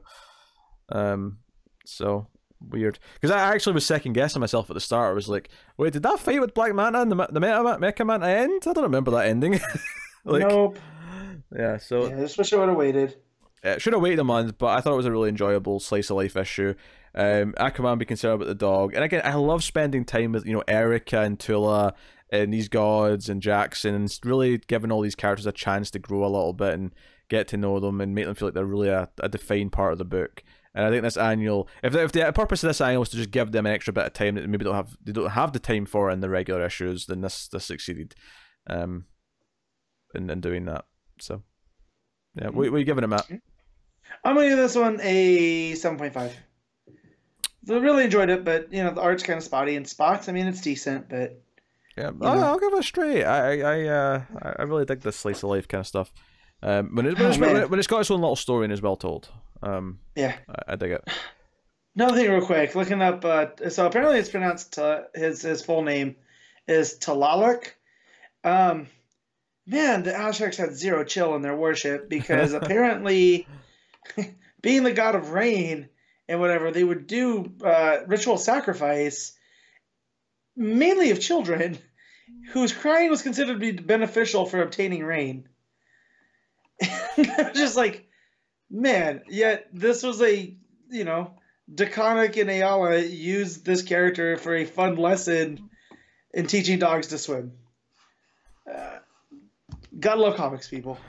Yeah, he's concerned for his dog. Maybe he should be more concerned for his unborn child because. Yeah, right. All right, that was Aquaman Annual. That'll take Matt on to Black Adam: Year of the Villain issue 1. You had 3 books this week that I didn't read. What the hell? Yeah, been a busy bee. I don't know how to stop myself. Yeah, so this is when it comes to the Shazam family. Paul Jenkins wrote this with Inaki Miranda on the art. So what was this, Matt? So this is one of the Year of the Villains tie-ins. Although this is the first one that attempts to tie in Leviathan, Year of the Villain, and the Infected. Interesting. So yeah, and it juggles them all pretty well. So basically, the story is the people in Kandak are getting restless with Black Adam's rule. They basically want what other countries have. They want to start, open elections and, um, allowing unions for the work. But Black Adam's all about keeping things as traditional as possible. So his generals are his generals don't know how to approach this, and I kind of skipped over the beginning. So in the beginning, you see King Shazam standing over basically a crater that is Black Adam, and it doesn't look, and it does one day earlier, so it doesn't look well for our Kandaki hero, and that's where it gets to the part about his generals don't know how to deal with this, and Black Adam's meditating. He has these priests all around him, and he's like, well, does the power of Kahndaq come from the people, or does it come from me? Because basically, I'm who the gods have picked to lead this place, and it all leads up to King Shazam showing up and kind of stirring up the people and going, "Hey, this country's kind of a crap hole. You guys should deserve better." And Black Adam's not doing anything, so he's trying to turn them against him. And that's when Black Adam comes out, and he thinks that he's dealing with Billy, but it's not. So they fight. Parts of Kahndaq are falling down. It's this big, massive brawl. And at one point, Billy turns back into Billy, thinking like that's how you beat Adam. But it turns out that Black Adam was just keeping him busy for the daytime, because that's when the people of Kahndaq, when the sun comes up, they do their morning prayers to the gods, and that basically charges him up and kind of traps him in almost like in a prayer circle, like a belief circle. And Black Adam's able to kick King Shazam / Billy out of Kahndaq. And there's a fun part where he turns him back into the boy, but he covers his mouth. And he goes, "You don't say anything until you get outside the city limits." And then that's when he leaves.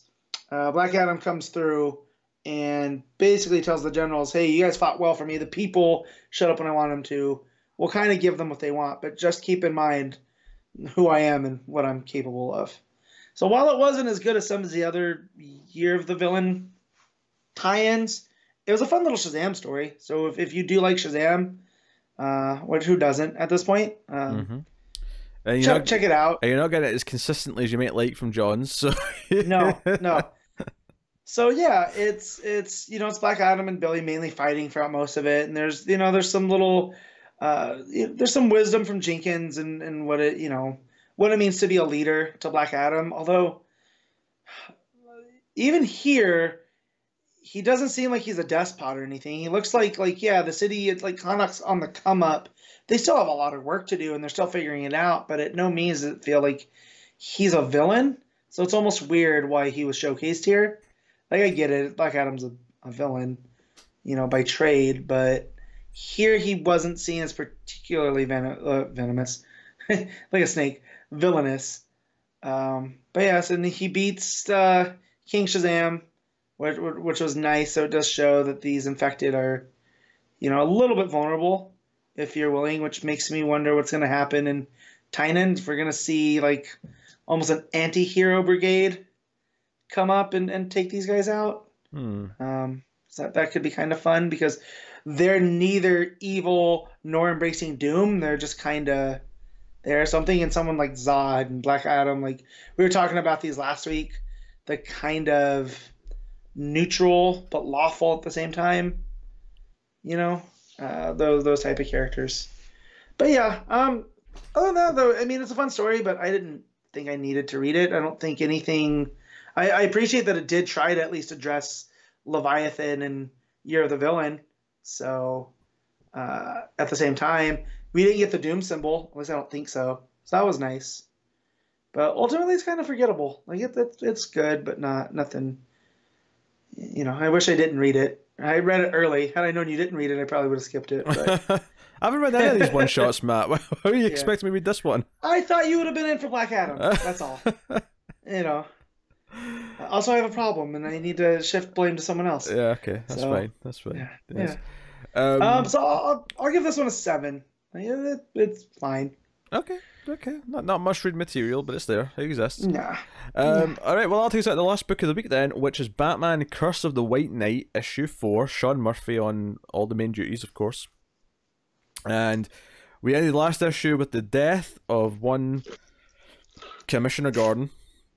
Yeah, James Gordon. Although he was no longer commissioner because he handed that over to Montoya. He's going to run for mayor, but yep. What's important here, though, the actual moment of death here is in hospital, which is intercut with a flashback to Gordon dropping off Barbara at school, and her. You know what? Yeah. I hate Murphy for making me feel feelings like this. No, how dare you, sir? This is this was really well done. The Barbara is like, you know, she's a kid and she's scared because someone kind of pushed her, and Gordon's like, no, you're a fighter, you're not a princess, and don't tell your mum that because it'll break her heart, but you're a fighter, goddammit. So my favorite part of this is he looks at her and goes, look, you didn't tell anybody because you don't want to get the kid in trouble, which that's the most Barbara Gordon thing I've ever heard, right? And he goes, but you know what? You're going to learn in life, there's your rules and their rules. And Gordon rules are if someone pushes you, you push them back and you lay an extra one in there. And don't let your mother know because you're her little princess, but secret is you're not a princess, you're a fighter. And this all plays out as she's watching through the window as they're trying to resuscitate Gordon, and it's not working. And she runs out, you know, away from Bullock and Montoya and Duke. And she runs past Batman, and Batman, seeing her reaction, then runs, you know, in the way. And the end of this scene is Batman in this dark operating room just hugging a dead Gordon. And I'm like, oh my God, Murphy! That's, again, his best friend. Like, if I'm gonna class these things, like, Alfred's his dad, for lack of a better term, but Jim was his best friend. And now he's lost them both throughout this. Such a damn cold open. And, you know, Barbara's angry. And do you know what this made me think of? Because she says this is Batman's fault, and she fights with Dick. She fights with everyone. She pisses off. And in this issue, the story is her basically hunting down Azrael and going after him. And it reminded me a lot of a certain Rupert Giles on the hit television show Buffy the Vampire Slayer. There we go. After a certain death where he kind of goes half-cocked against the villain. And the climax of it isn't exactly the same, but it's this kind of thing where she's going to get herself killed. She's not really prepared for this. Yep. She's grabbing a rifle, which she'd never normally use. Bullock's going with her because Bullock's obviously gun-ho to do it as well. And it ends in tragedy. I mean, is this how she ends up in a wheelchair in this universe? Because it looks like Azrael breaks her back. So as I was reading this, I got to the end, and it ends very abruptly, right? And it's Bruce carrying her out, and Dick asking where's Barbara. So I had to go back, and I'm looking through to see if I missed something, and Azrael's got her in almost like a crucifix position, and then hits her with a knee strike square in the middle of the back. And we all know he's already amped up on whatever the Order of St. Dumas, you know, the training did for him. And that's what I'm thinking. I'm thinking now that she's not going to be able to be on the GTO now, because this is how, in this version of the Bat Mythos, she becomes Oracle.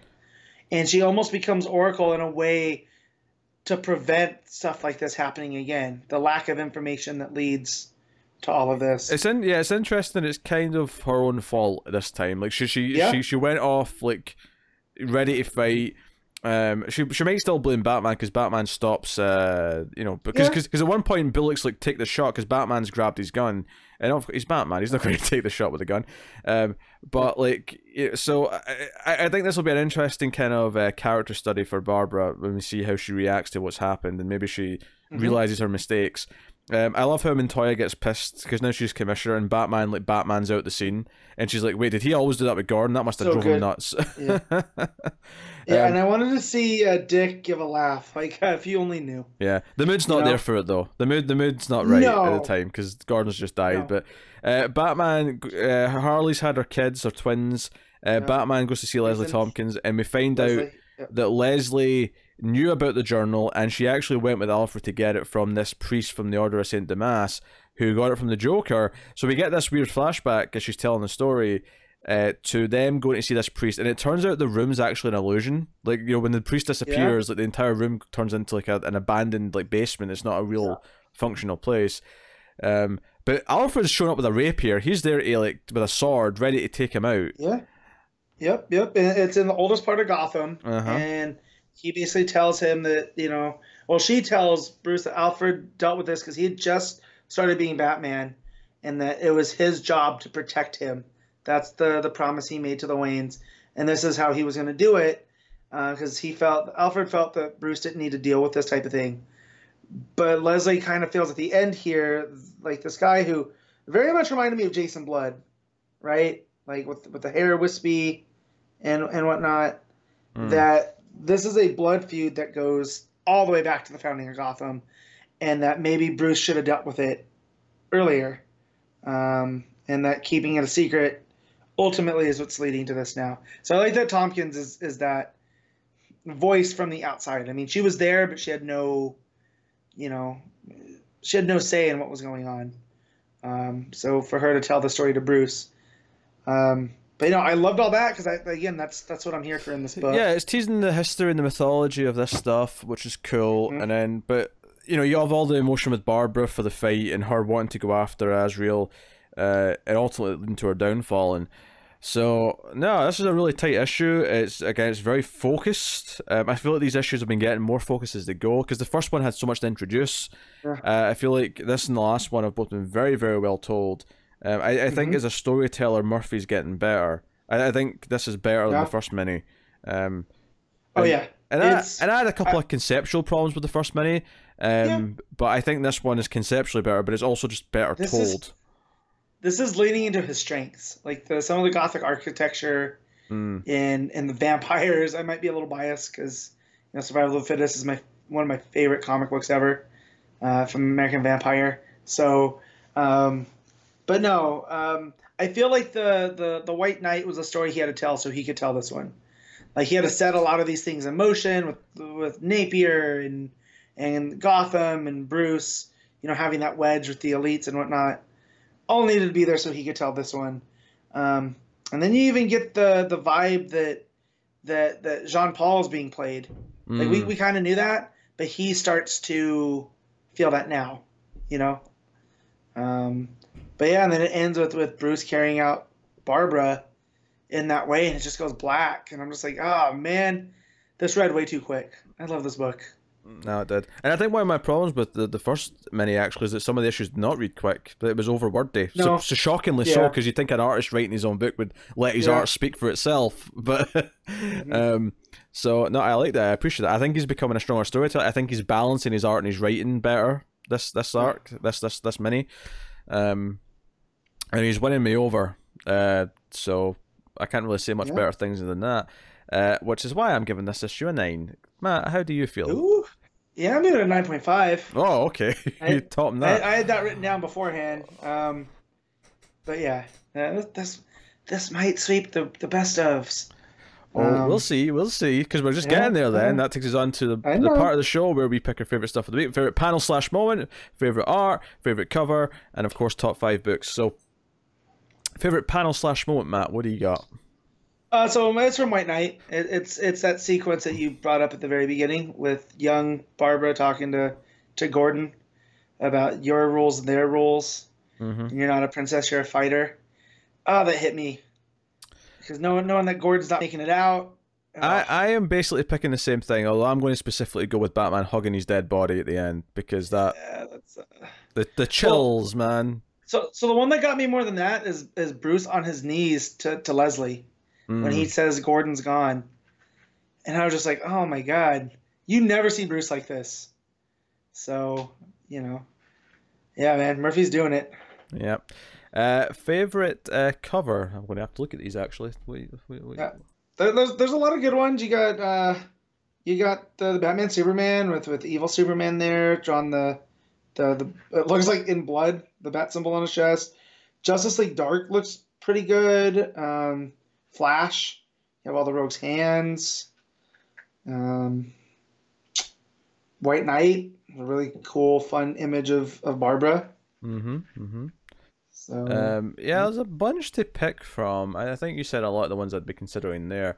I actually like Batgirl's. It's just like her boots, kind of like sort bats flying out. Yeah, and there's bats flying out of them. White Knight does look really good with Barbara. Kind of spotlighting her.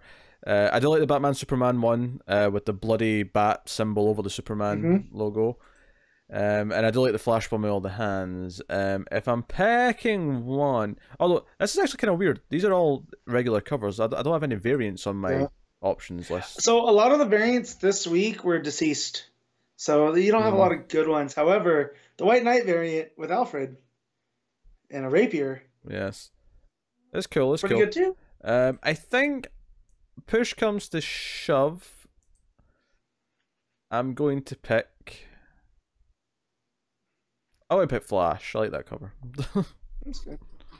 I'm gonna go with White Knight. With I could do either or of the Alfred or the Barbara, but I think I'll go with the Barbara. We all know I have a much noted thing for redheads, so you know I gotta go with that one. Yes, I have photographic evidence of Sophie Turner stand up that Matt might have vandalized with his passion. It was like that when I got there. I swear, it's not a joke.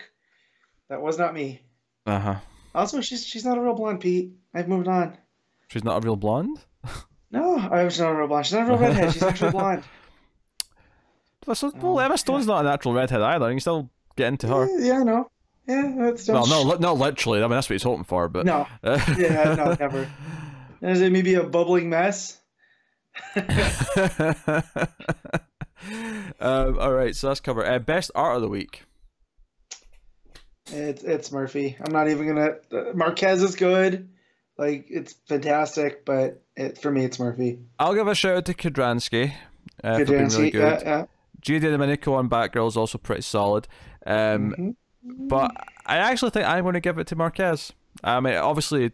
Ooh. I mean, obviously, White Knight. Sean Murphy's fantastic. But I think the art in Batman Superman was speaking to me, so I'm going to edge it out over Murphy. Perhaps just to be interesting, but I'm going to go with that. So, top 5 books, Matt. On you go. Okay, let me just send off this text. Number 1, Curse of the White Knight. Number 2, Action Comics.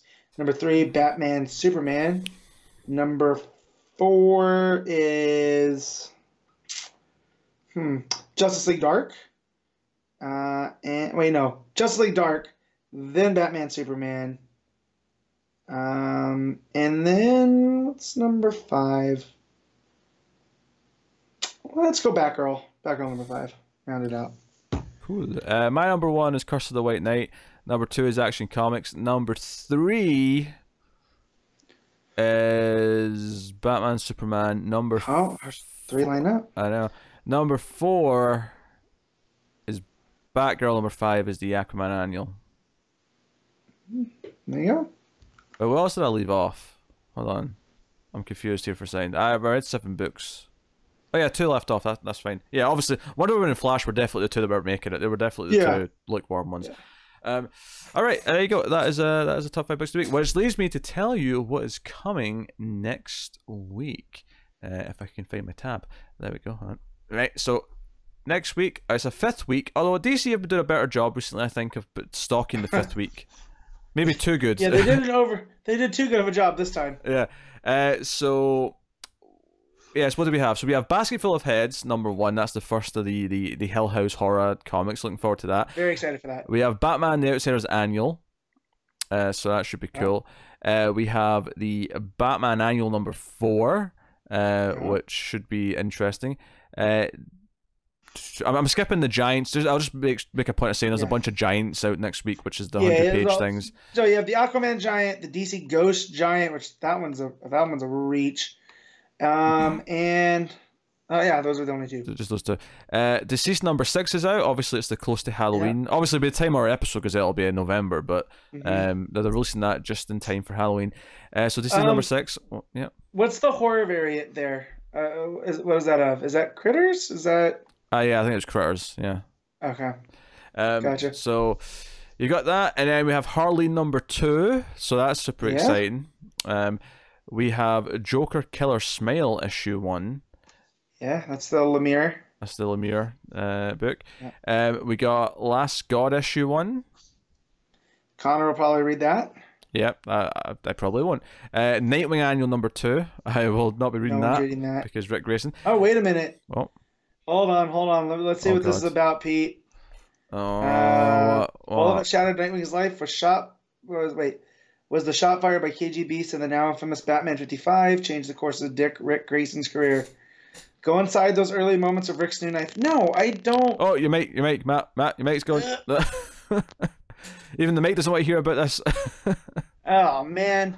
I thought, hey, we're going to undo this. Starting here. Nah. Nope. No. So we got that Sandman Universe special Hellblazer issue 1. This is the lead into the actual new Hellblazer series. Yep. Tales from the Dark Multiverse, Death of Superman number 1 is next week. Oof. So we're looking at that. And then Wonder Woman Annual number 3 is also out. So in terms of what I'm reading, I'll be reading for sure Basketful of Heads, Outsiders Annual, Batman Annual, Deceased, Harleen, and Tales from the Dark Multiverse. So I've still got 6 books, even without trying anything really weird. Oh, and Joker Kill Smell. I've got 7 books. Yeah, what? Me too, Pete. 7? Me too. So week 5. They're all oversized, except for maybe Deceased. Although I think Deceased is. I think didn't Tom Taylor say they're giving them more pages? Maybe, yeah. So 7 oversized books on a week 5. You pricks. And I'm not even reading them all. I'm ignoring Nightwing. I'm ignoring the Sandman and whatever else. Oh dear. Wait, how long is Killer Smile? Because I know it's one of 3. Is this as long as Harley? Is this an 80-page? I don't know. It may not be 8. It may just be like 40. No, because it's $6. It's a $6 book. Harley's an 8. Yeah, so it'll be probably 40-ish. Yeah, which I might have to get a copy for my brother because I got him to read the first one. He really enjoyed it. And on Maui, he's not sure if there's still a comic shop open. So I might be having to facilitate that for him. Yeah. My wife won't like, but this is Lemire and Sorrentino. I have to read this. Which one's Lemire and Sorrentino? Oh, the Joker one. Yeah, it's the Joker, and it's one of the bigger prestige formats too. It's the 8.5 by 10. So Prestige Plus, I believe, is what they started calling it last week in the solicits. Prestige Plus. Dang it! So that said, Matt's not here next week, so no. But I'm still gonna try to get it done before. We're going to Knott's Berry Farm. So should be fun. Yeah, if you could send in your ratings and stuff. I'll try to get it done as we go through the books. Connor's going to be back though, so you're going to have me and Connor for this. You poor people. I know. I'll try and get a photo of it. That fool tried to tell me that 2 plates at a buffet was too much. I was like, do you know who you're talking to? No. You need to eat more, Connor. I think you have to get on my level, bud. Yeah, so I'll try and get a photo of the all 2 cats to replace Matt next week for the video version. So since Firefly's filling in for Connor this week. But yeah, there you go. So that's what's coming next week.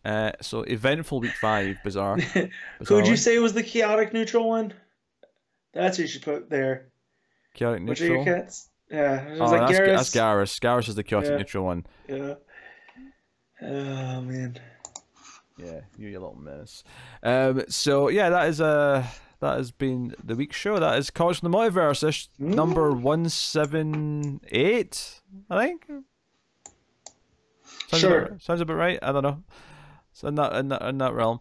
But yeah. So to wrap up, I shall remind you that there is a weekly TV version of this show called Television from the Multiverse. This week it was just me on my own because Connor was away, but talking about Supergirl, Batwoman, Arrow, and the Flash. Maybe I like my thoughts on those. You can go check that out if you want to. You can check out that. Obviously check out the content that we have. We have a couple of movie podcasts. We have the horror movie podcast Screams After Midnight, which has been putting out an episode every single day in October, which is not a normal thing. That is just for October.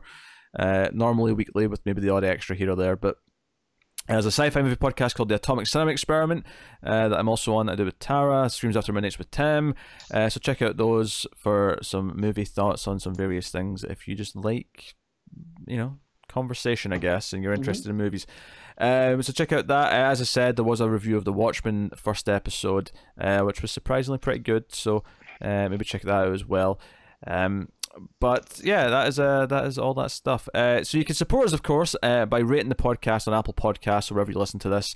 Give us 5 stars. It shares it out a little bit more. More people will find us that way. You can support us financially by going over to patreon.com/MailFuzzTV and doing that for as little as $1 per month, which helps a lot, keeps all the content coming, and you get some bonuses for the various shows that we have. And maybe I'll talk Matt into something at some point for Patreon. I don't know. We'll see what happens.